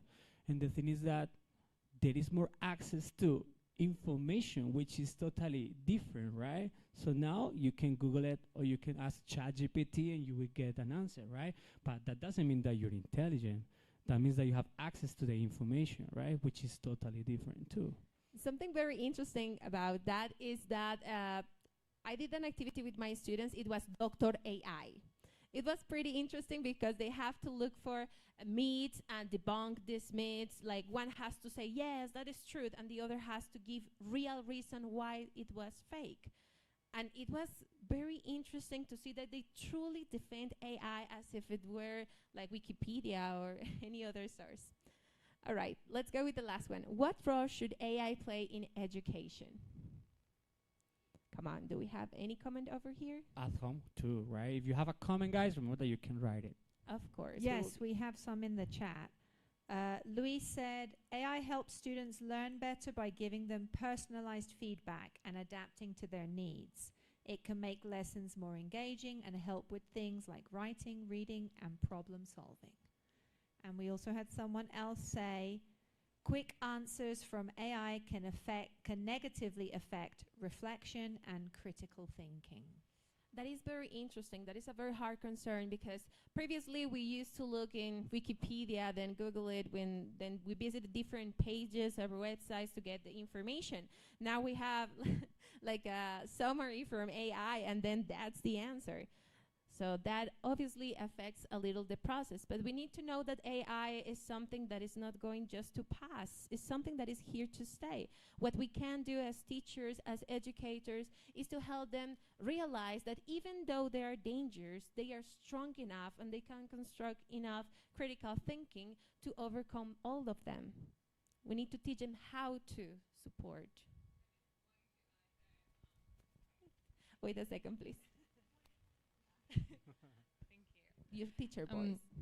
I just wanted to add that sometimes we tend to approach AI with this like fear and threatening viewpoint from this viewpoint, and AI. I mean, we all agree, I guess, on the fact that AI should be a tool and not the teacher, right? That is not there to replace what we do, but we also need to reflect upon the language we ourselves use when we are talking about AI, because sometimes we say, yeah, but like it's replacing humans, and then sometimes we teachers ourselves go and complain about, no, but now I have to deal with this barrier, and like we are complaining about what we have to do on a daily basis.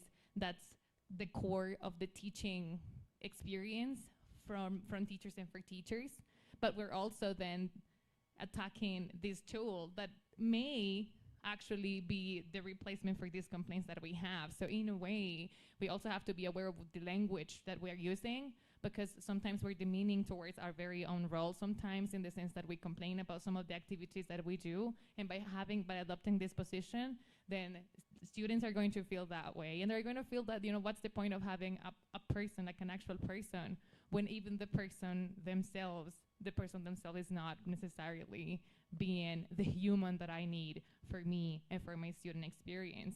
So this is just, I mean, AI should be, in my opinion, the fuel for us to challenge ourselves, for us to challenge our assumptions, and for us to challenge even how much we know about the language, how much we know about human interaction for real. Like it's really for us to question ourselves in the sense that, you know, how can I be a better human when I know that there is a tool that is a better knowledgeable element. So I think this should be this fuel for us as teachers, and not just for teachers, you know, like for any other role that includes social interaction. Thank you. That was pretty interesting, and I would like to add, guys, it is on team culture, right? Let's just think about Colombia, our culture, right? Our students are thinking all the time how to cheat, right? So we need to start teaching them values and principles too. And we need to start with an example. I know, guys, I have listened, right? I heard some of my co-workers, right, or teachers around, right, telling this or saying this. No, I have a lot of students. So I need to write a comment, right, about my students. So no, it takes a lot of time writing a personalized comment to all of them, even when I don't remember their names, which is pretty sad. So what they do is that they write to ChatGPT. Well, write a comment for that great student. Write a comment for that student who is not the best, and one for that regular student. You see, so we need to start like with us, right? Giving an example, right? We need to do the job, right? Take a seat and do the human part. Students need it and they deserve it, right? So these are that part of us, right? That's our labor as teachers, right? So that's what we are supposed to do, right? They are expecting a human teaching humans, because the tool is the tool. We can use it, of course, but that minimum part should be us, right? So we should also think about the transparency. Do you remember that we mentioned the transparency with the usage of AI, and that also applies to us when we are using artificial intelligence? Here is the moment to you as role models to show your students that you also use AI, but you do it responsibly. Something that I really would like to add to this is that even though there are many, many roles that AI can take, is our role as teachers to tell our students AI is not only your assistant. AI is not only going to do the activities for you. AI can be your tutor. AI can be your mentor. AI can be your assistant for some things, and then you put the rest of the effort. AI can polish a little, like some ideas, but you have to do the rest. It's not about AI or no AI, it's how to use it. in which way to use it and to which extent make like the limitations clear for them. Because we cannot be unfair. Some of them have not developed the ability to say, oh no, if I take my text and then AI organizes, no, it's my text. I did it. And they truly believe that by the fact that they created the original, it's their result. Last time I was talking to a guy who is at university, and he said, no, I always do my homework and then I put it to the AI just to correct the grammar. It's mine. Is it? Now we need to think on how to show them that using AI for certain purposes is necessary to mention the usage of AI. Guys, and that will be it, right? So we would like to close this presentation with telling you guys that it is not a correct answer, right? AI is growing, right? Every minute, every second, right? And it is a reality. It is everywhere. But it is our responsibility to study, to read, to look for a way of using it properly. So that's our responsibility. Okay, so thank you so much to everyone. Okay, thank you very much, Cristian and Maria Alejandra, for sharing this very nice presentation about AI. Just a few reminders for everybody. Please scan these QR codes so you can evaluate today's session. We have some over here or over there. We are going to go on a break now. There's a coffee break. You can go downstairs to the second floor where you can get some snacks. And we will recommence at 4:15. We will have the final 2 plenaries of the day. One plenary here in Theatre 1, which is titled, give me just 2 seconds. The plenary here is, oh my God, Level Up Your Classroom, Merging AI and Gamification for Impactful Learning with Tatiana Gomez. And in Theatre 2, we will have the plenary, Let's Make Grammar Great Again, Nailing Communicative Grammar with AI and Digital Tools by Cristian Londonio. So please, everyone, enjoy your break, and we'll see you again at 4:15.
Good afternoon, everyone.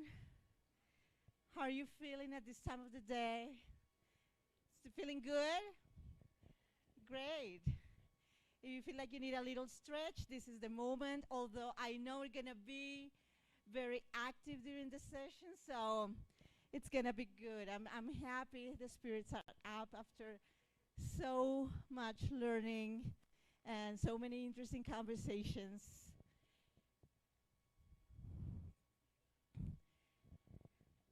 It's just been a great day.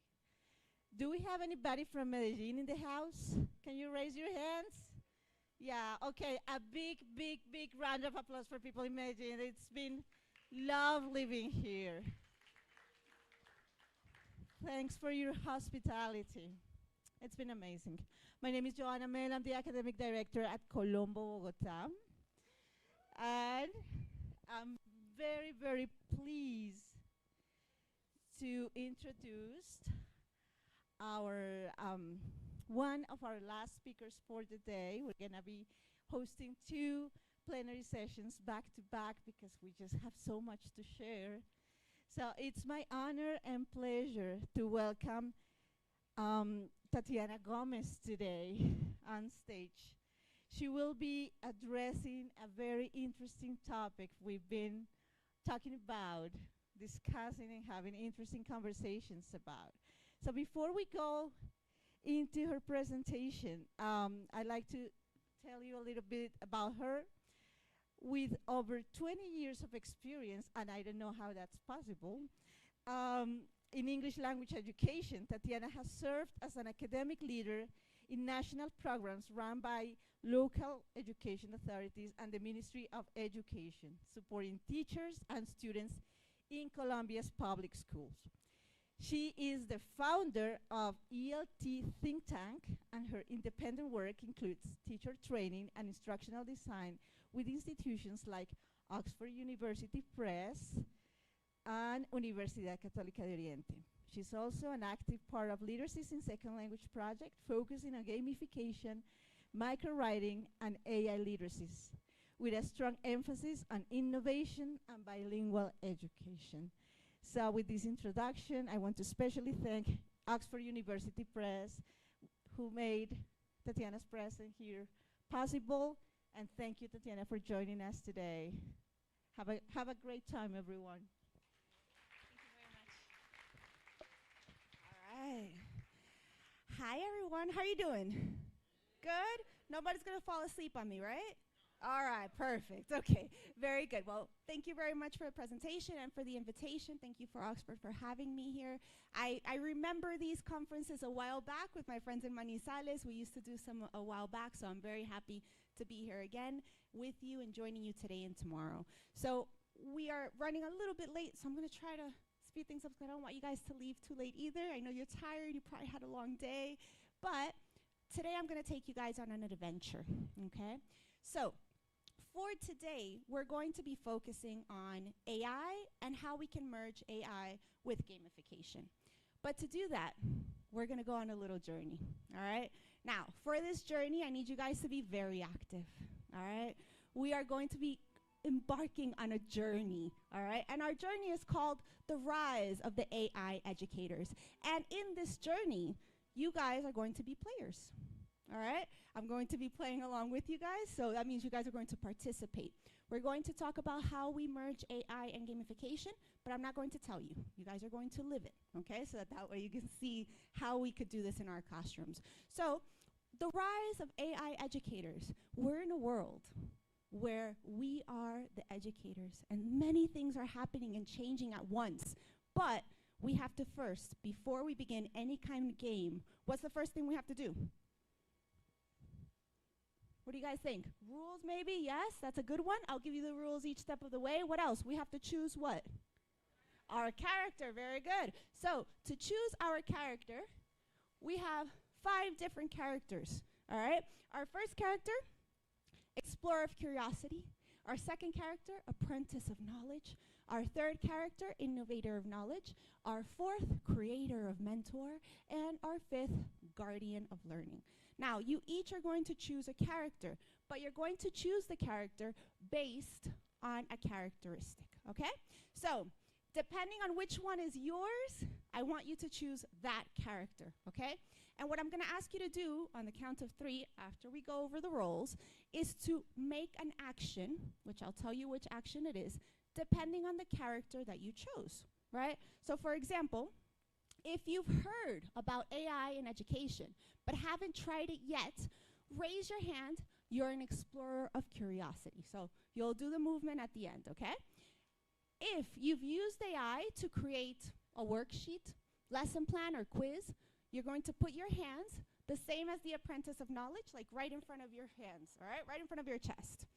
Now, if you regularly integrate AI in your teaching practice, pretend to type, okay, on an invisible keyboard, and that means that you are the innovator of ideas, okay? Next, if you've created original strategies or shared AI ideas with colleagues, you're going to raise an imaginary staff, okay? And this means that you are the mentor of magic. Now, if you're leading your school or community into AI adoption, well, you're going to place your hand over your heart. You are the guardian of learning, all right? So now, I'll give you a minute to think. Let's see. Does everyone more or less know their character? Let's go in 3, 2, 1, our motions. 3, 2, 1. Let's see the characters. Okay, we have some typing. We have a staff. Ooh, nice. Hands, lots of hands in front. All right, some typing, hands on the heart. Love it. Staff. All right, so I think the one I saw the most was the hands in the front, apprentice of knowledge. So we have lots of teachers that have used it to create worksheets and different activities. The idea is that during our game today, you guys are going to be leveling up. So be attentive, because to level up, you have to participate, all right? So let's get started. We have our roles and we have our different characters, but these characters are not by chance. It turns out that there is a framework that helps us so that AI can be used in schools and in education. And in that framework, we go from acquire, where we learn how to use AI, move into deepen, which is the next progression in that framework, and then finally finish with create. So if we take a look at what are those levels, this framework is UNESCO AI Competency Framework for Teachers. Is anyone familiar with it already? Not yet? Okay, so super recommended for anyone that wants to start. The same as we use the Common European Framework as English teachers, we use this framework as leaders or teachers that are trying to embed AI into our classes.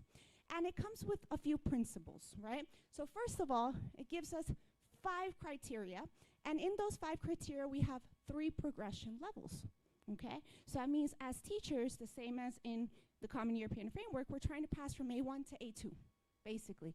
That's what we're trying to do here as well.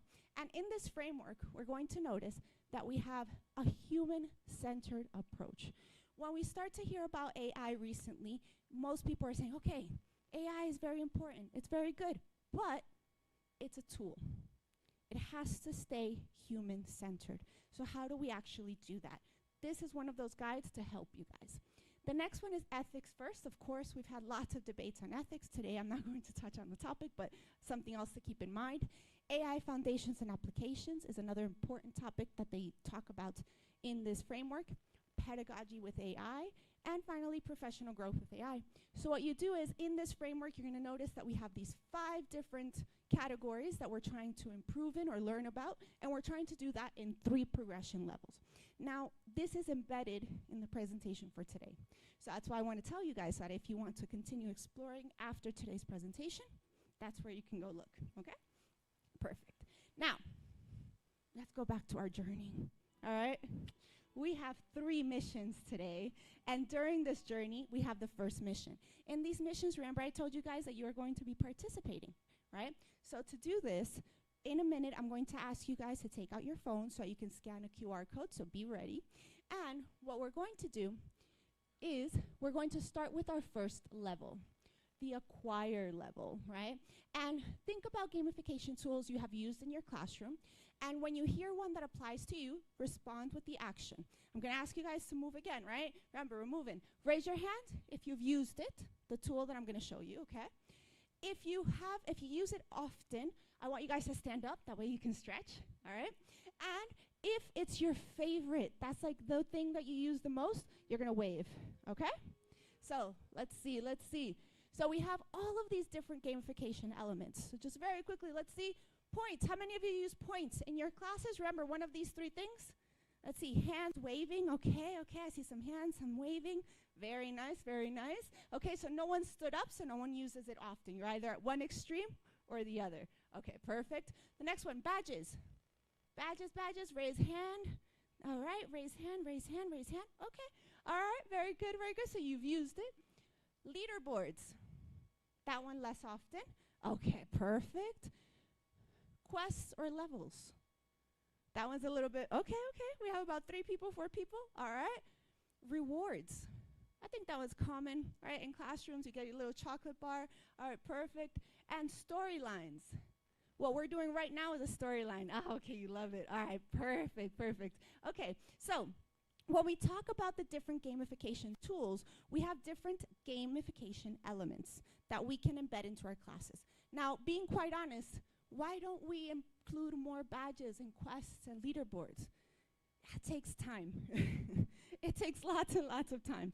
And sometimes we don't have time to plan our class and to see how we can make it a whole game for a class that we're going to do for one session, for 1 hour.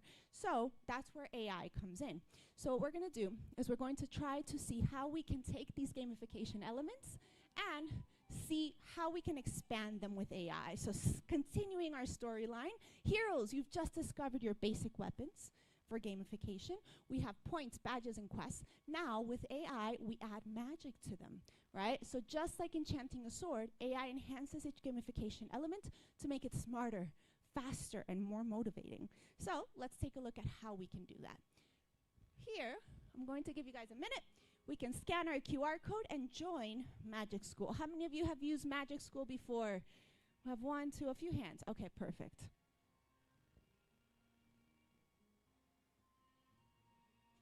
Very good. I'll give you a minute so you can organize.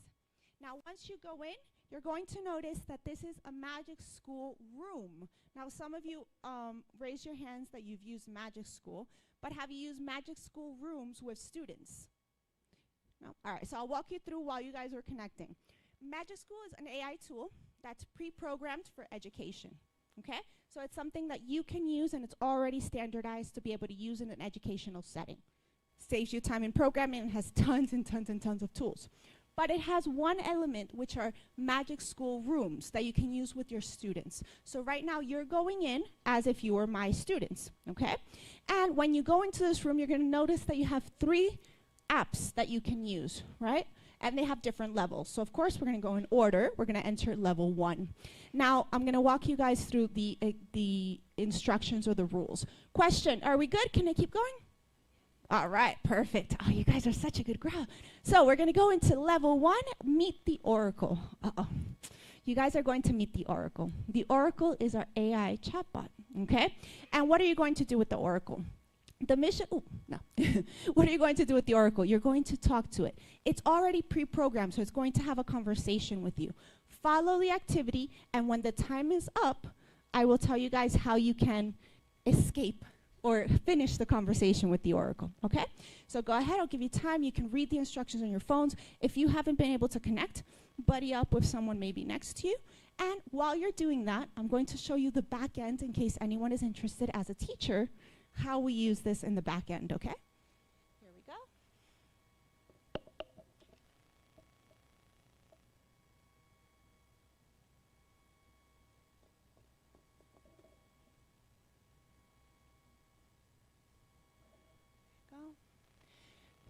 This is what my classroom looks like on the back end, just in case. I see what you guys are doing and the conversations that you're having with that chatbot, okay? So, just so you guys know how it works. Ooh. All right, good. I see lots of people are active. They're creating their initial generation. Very nice, very nice. Explore the tool, talk to it, make sure that you understand what are the different things that you can do.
Hi, guys.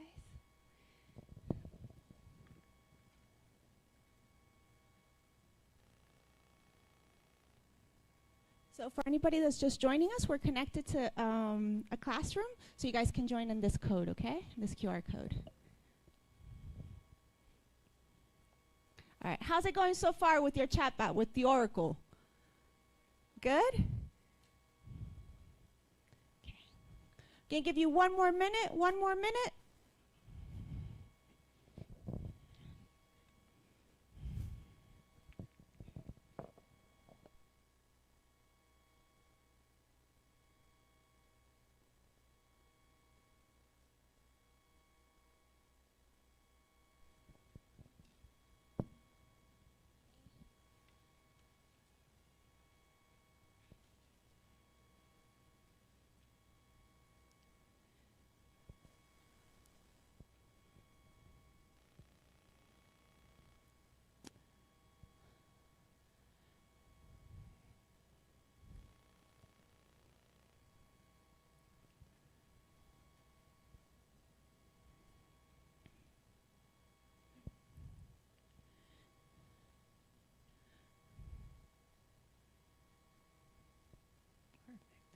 All right, so I'm gonna stop you there.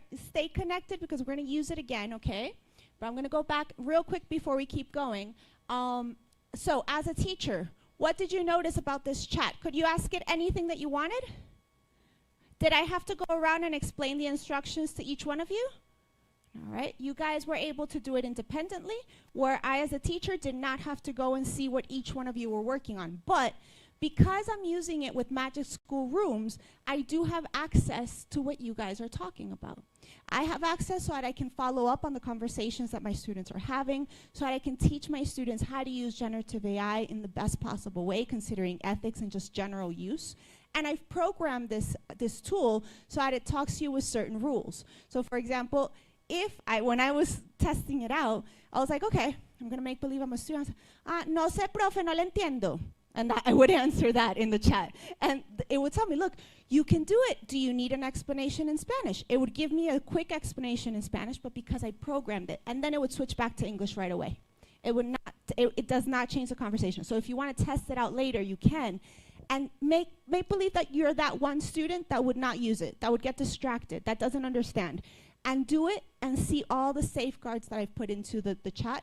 And these are things that you can program very quickly in Magic School so that you can be able to have an experience that they can interact with the platform itself, but also where you can track what's happening. So again, based on time, I'm going to kind of move along, but in this level, for you guys to wrap up this conversation, the mission time is up. So because our mission time is up, we're going to write the keyword in the chat, enhance. Now I'm going to give you 2 minutes to continue the conversation with your chat, but this time it's going to switch over. So now it's going to treat you like a teacher again. And it's going to brainstorm with you how you could extend these tools in different ways in your class. So write the word enhance in the chat, and the chatbot will know that you're ready to discuss with it as a teacher how you can continue using AI to enhance tools. So go ahead. Again, I'll give you a minute just so you see that it works.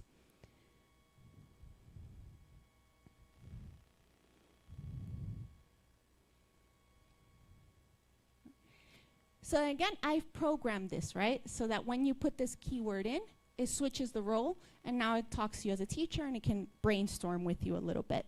So from this, would you guys ever consider that you could have used AI with something like this with your students? So if any of you are in the concurrent session with me tomorrow, we're actually gonna go in depth of how you can do this with your students, okay?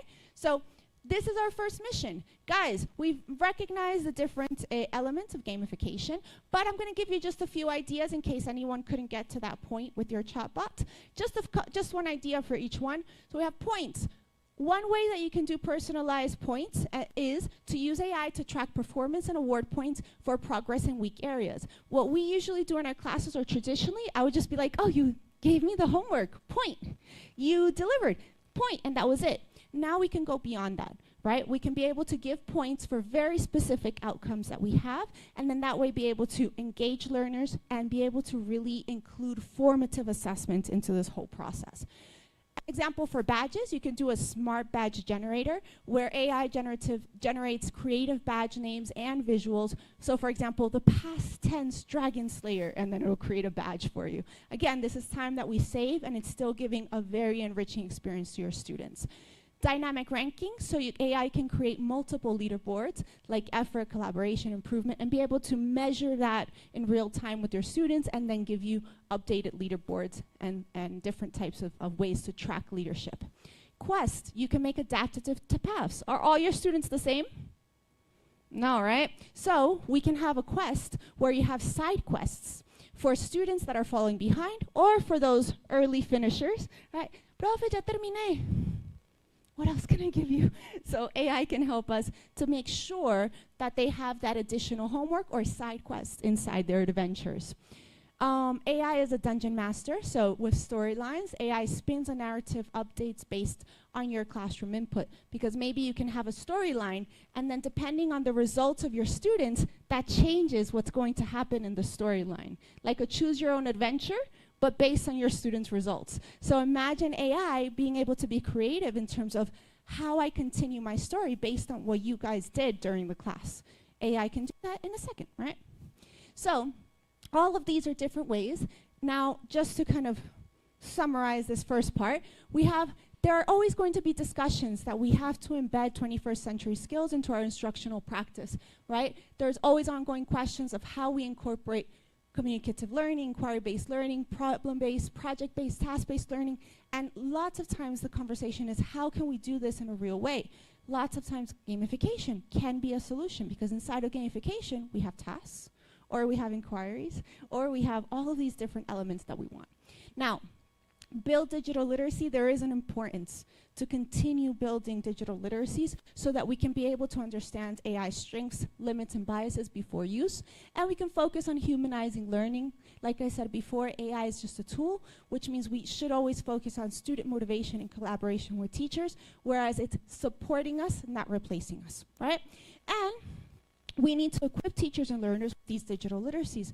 Lots of times in some schools are saying, no, nothing with AI, because I don't want my students using that. It's like, how are we going to teach them to use it correctly, right? So the idea is that we can equip teachers and learners with these digital literacies so that they can prepare for any change that arrives within AI. In the presentation, you're also going to find the different sources for this, so you can be able to look up more information. Guys, again, guess what happened? We have finished our first mission, and we're going to level up your characters. Now, we talked about a very specific topic. I want to see, show me how comfortable you feel recognizing gamification elements and AI enhancements. Has this opened your mind a little bit in terms of how you can use gamification elements and use AI to continue them? So again, a quick, I can start to bring this into my classroom. You're going to hand out your chest proud. Or I feel confident bringing this into my classroom. We're going to both hands up. Or I'm ready to fully integrate this into my teaching. One hand high. So on the count of 3, let's see where you are in this point of recognizing gamification elements and AI enhancements. 1, 2, 3. Let's see. Up, hand. Let's see. Ooh, both hands up. I love it. I love it. I see a lot of hands on. One hand up. Very good. Thank you very much. I love it. So guess what, guys? You have completed level 1, and you have also leveled up your character. Congratulations. A round of applause for you guys. A round of applause for you guys. Very good, very good, very good, very good. All right. Now, guess what? In level 1, we found our weapons and enchanted them with AI. But a true quest needs a map, right? So, in our second mission, AI becomes our strategist, helping us plan missions, quests, and storylines that keep students on the path of learning. So now, we're going to go back to our magic school, right? So you're there, but this time, we're going to go into our level 2 class, okay? Level 2 chatbot. And in this level 2 chatbot, you guys are going to talk to it again, but this time you're going to have that conversation, and it's going to show you how we can use this to plan our classes or to plan our activities. Follow the instructions. I don't want to give away too much, so that it's something authentic that you guys are doing in real time. And so you can see what it would be like for your students, right? Perfect. So I'll give you, let's say, 2-3 minutes to interact, to try to do it with the chatbot, and then we'll keep going.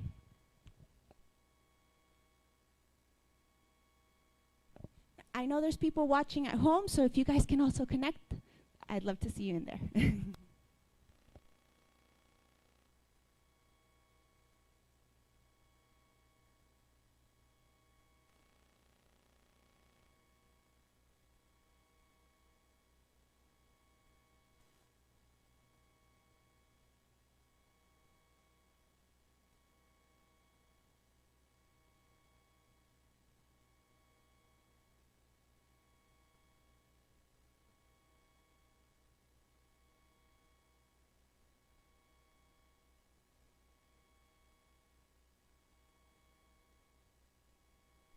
Just in case you're not connected, you can also follow along here so you can see what the chatbot is telling everybody else.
One more minute because of time, sorry. Since we started late, I'm going to have to, we can't kind of do the whole cycle, but just so you guys get an idea.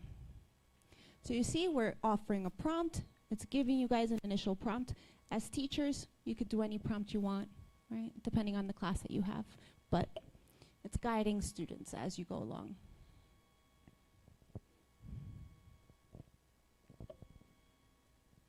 Perfect.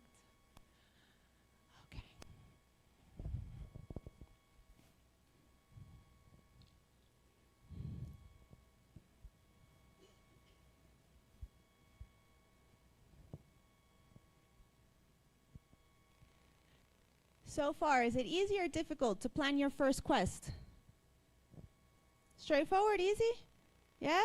All right. I see lots of head doing this, but I see lots of you also concentrated on the phone, so I don't want to interrupt. Okay, perfect. All right, guys, so again, I'm going to keep going, but you can keep this and you can explore it on your own later on.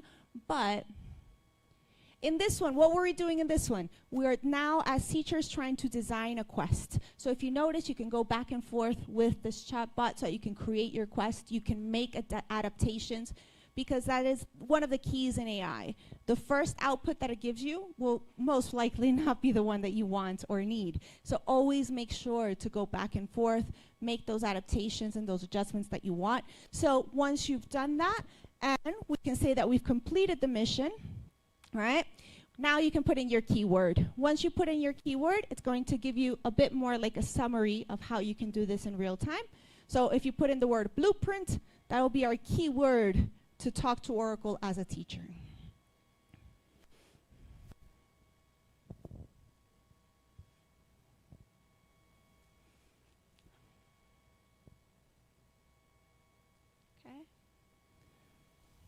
Perfect. So if you notice, the keyword starts immediately to wrap up the conversation. It'll give you like some final ideas and pointers. And the idea is that you can continue exploring this tool again on your own.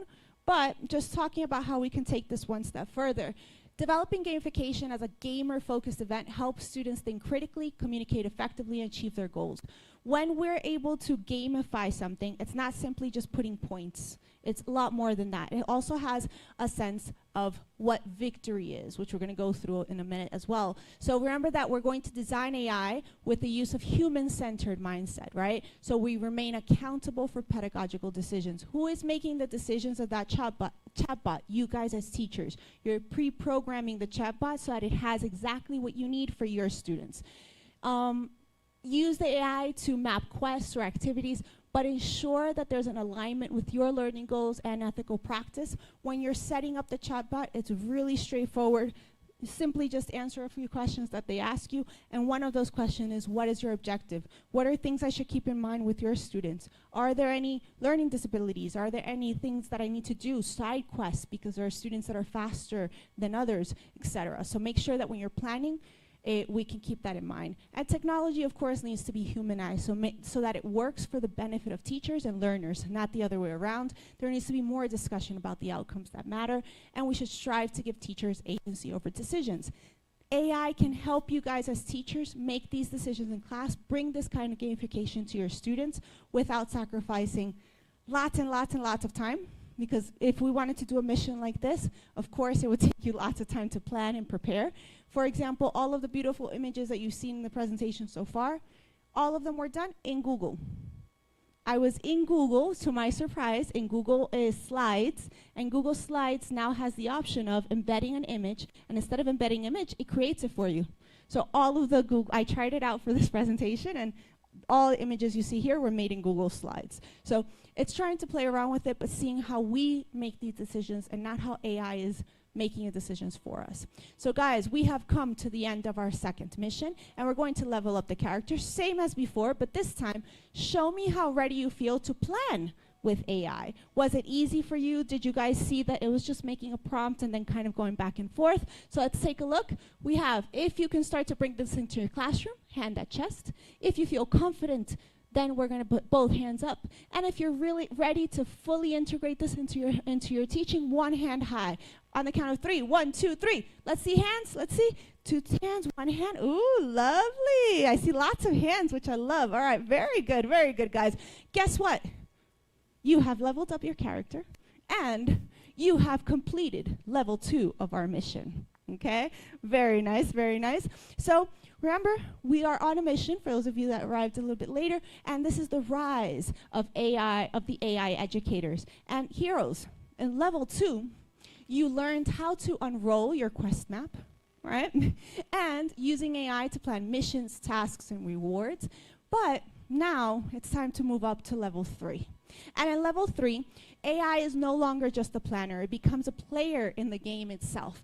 Get ready, because AI is now part of the adventure. So in all of these different chats that we've been having, it's helping us to plan. It's helping us to identify how to use different game elements. But now we're going to use it as if we were in class with our students. So again, we're going to go back to Magic School. Oops, there we go. There. We're going to go back to Magic School, and now we're going to go into our level 3, which is our last mission. Level 3. Again, we're going to go back to the Oracle, and in this one, you guys are going to see how we can use this in class. So let's take a look.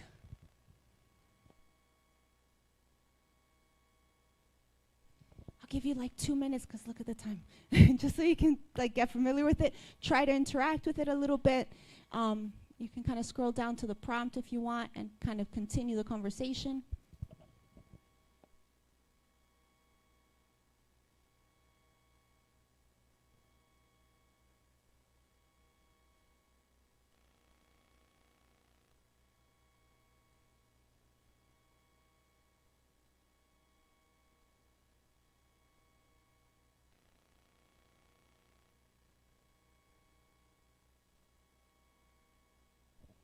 This is like a little quiz. You're testing it out to see how much you learned. All right? So let's see, let's see.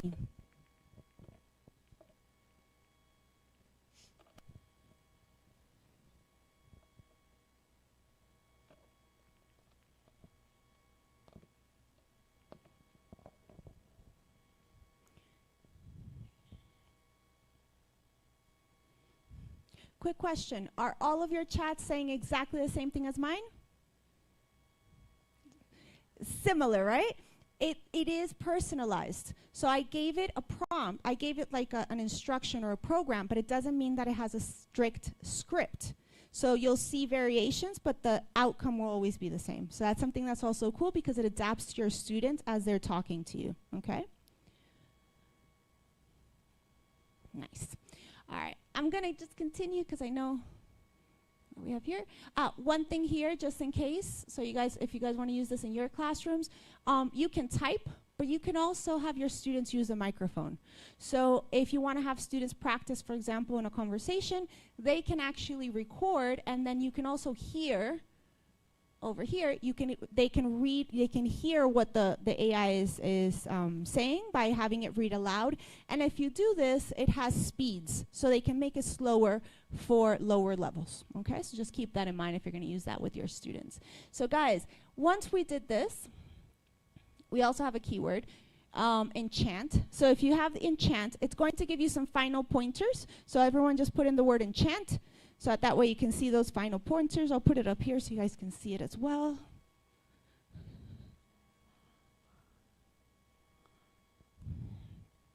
Actually, no. Okay. So if you notice an enchant, it'll just start wrapping up the conversation, tell you that you guys have been able to complete this mission. All of this is pre-programmed. So imagine having your students do something like this, where everything is tied together and they can be able to use AI, but again, with all of the back-end support as a teacher, especially with those underage students where we need to think about safeguarding and control and ethics, right? So we can go here. Here we can actually check out the information. So we can, here we go. We can check out the information, we can pause it, maybe if we feel that the student's getting off track, or we can lock an activity if time is over. So we have lots of control from this one. Just in case you guys are going to use it, you go here to the right side where it says Magic School, sorry, I can't see from here, and then all the way down to rooms. And in rooms, you can create your rooms, and look at how easy it is for your students to come in. They don't have to create a user or anything like that either. So now, let's go back to our presentation. So guys, you have explored how we can use AI or how we can use AI tools. Now let's take this a little bit further to start wrapping up.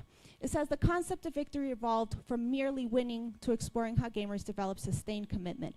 We're actually in the middle of publishing a book that comes out this year, and one of the things is victory. What is the point of playing a game? To win. But what does winning mean? It's a sense of victory. It's not beating somebody else. It's victory in my own process. And when you're stuck in a level, for us old school gamers, when you're stuck in a level, you go, oh, no. And you can stay hours repeating exactly the same mission until you get it right. And what makes students do that? What builds like that connection that allows students to say that they're going to repeat something 4 or 5 times in 5 hours? Because they want to pass. So all of those things that we have from merely winning, how do we transmit that into the classroom? So one way to do this with AI is to let AI act as a co-player, as a mentor, right? In a gamified learning. They could be an NPC, right? Non-playable character. They could be an NPC. They could be an oracle. They could be a guide. But it keeps students' creativity at the center. Always have students be the one that drive the conversation so that you avoid students telling it, give me an adventure. No, they're the ones that have to give me the information and the inputs so that AI can help. So we always try to give students that creativity. Model responsible Gen AI use. By pre-programming a chatbot like you guys saw today, you can make sure that your students know how to write that prompt. So if you want them to use this for correcting writing, for example, they maybe don't know how to write a good prompt without telling it, check my essay and correct it for me. That's not a correct way to use AI. So how do we teach them? We can teach them responsible Gen AI use, right? So that they can reflect, it can reflect on prompts and outputs and biases. Remember, biases and inclusion is also a huge topic in AI. They can promote equity and sustainability. We can make sure that the AI tools that we're using are safe, inclusive, and adapted to the classroom context. when I talk about safe and inclusive, one of the reasons I love using Magic School, because if I tell my students to use, for example, ChatGPT or Gemini, I don't have enough control. I don't know what they're doing with this tool. So I would like to be able to have a bit more control, which is where using a tool like this comes in. And we should ensure that technology is used to promote meaningful human relationships instead of superficial interactions. Again, going to it and saying, correct my essay, is not a meaningful learning experience. Encouraging positive communication and supportive collaboration, not AI doing the homework for students, but rather guiding them in terms of how to use AI correctly.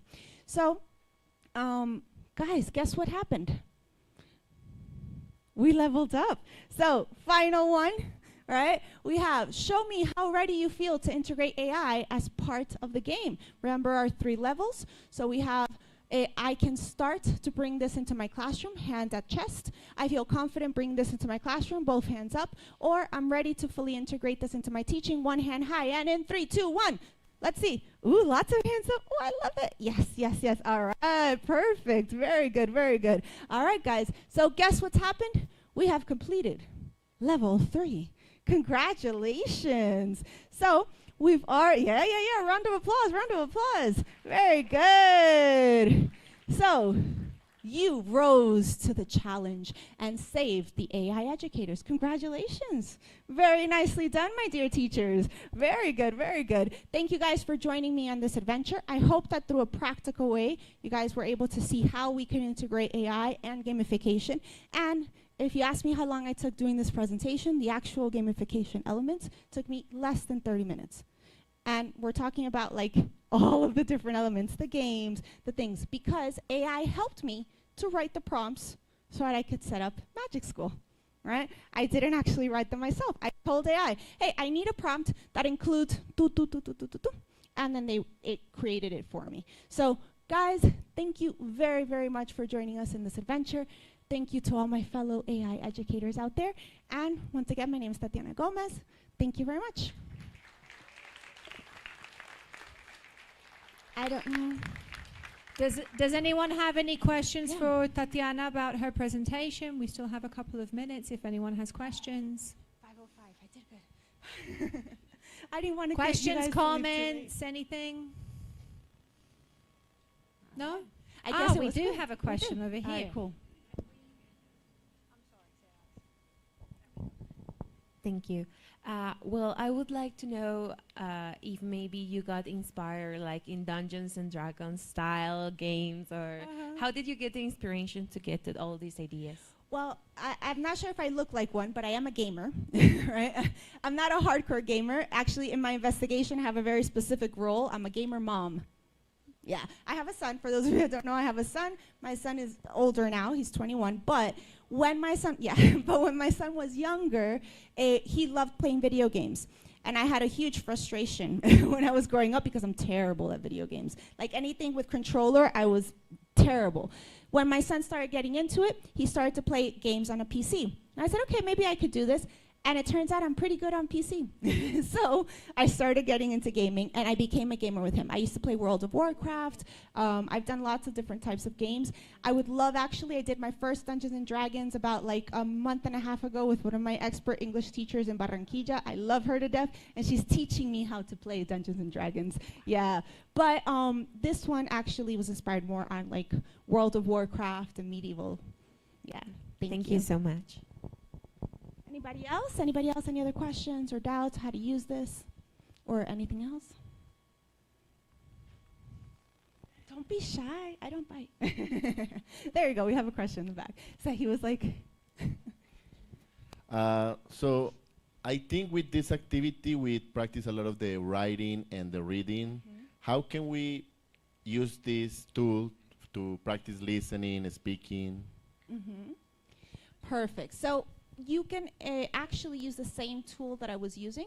So one of the things that I like to do, I have my students read aloud, and then my instruction will be that they can't type. They can only speak, right? So again, I'll give this instruction. I'll even pre-program the chatbot and tell the chatbot, careful, don't receive any kind of typed answers. If they write, say that you don't understand, remind them that they have to use a microphone, for example. And then with the read aloud button, they can read along as they listen to what AI is actually telling them. You can actually even change the voice of your AI. It's really personalizable. So yeah, that's one way that you could extend it into that. Anyone who's going to be in my concurrent session tomorrow, we're actually going to go through the 4 skills of how to use this. Okay. Anybody else? Over here. So that the other people can hear that. Hi.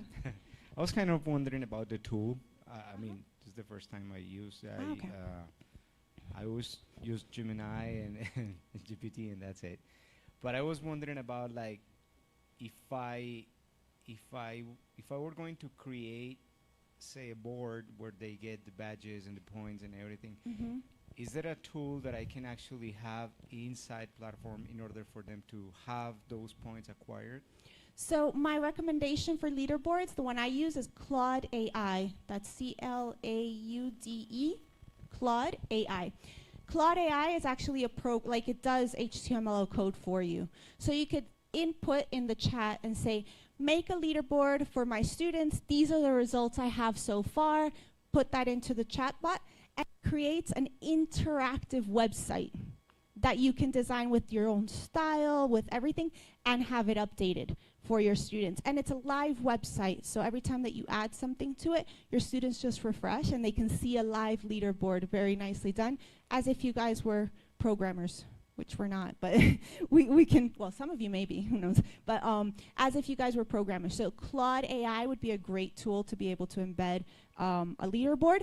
Here, they have like this kind of stuff, and they do have insights. So if you go here to your classroom, you have some insights that you can see, but it doesn't necessarily give you a nice leaderboard to share with your students. I would go for Claude AI, and then again, like extract information from here and plug it into Claude AI so I can design something really nice for you.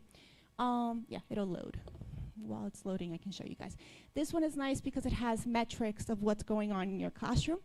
So when the last activity was, what tools were used. Since we're just using it in real time right now, it's not going to give me all the metrics. But when you've done it over time with your students, you could actually group it by tool and be able to get really good statistics on how the tool is being used.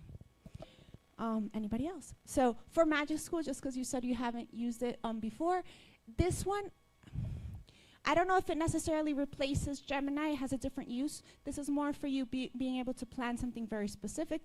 So just very, very quickly here, if you go to like the tools section at the top, you can find lots of different tools for teachers.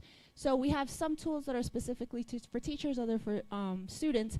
So you can do like a full lesson plan. You can give writing feedback, so plug your students' work into it, and then it'll give feedback based on your rubric. It has lots and lots of things. To be quite honest, it's overwhelming how many they have. Yeah, so what is the difference between using this and ChatGPT or Gemini? In ChatGPT and Gemini, you have to remind your ChatGPT who they are. You are an expert, you're going to help me with this, I need you to do this, This is pre-programmed. So you don't have to, you kind of skip all the pre-programming of letting it know what your context is and just go into the actual activity that you need it to do for you. And that's it. So it does save quite a bit of time if you can find, there's tons of things, so if you can find something there that's good for you guys. Yeah, that's Magic School. No problem. Okay. Yeah. All right. Thank you again to Tatiana for her wonderful presentation.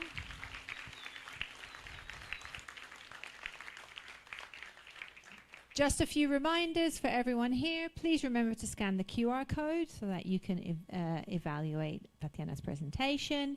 We now have a cocktail, which will be on the second floor where we handed out the snacks.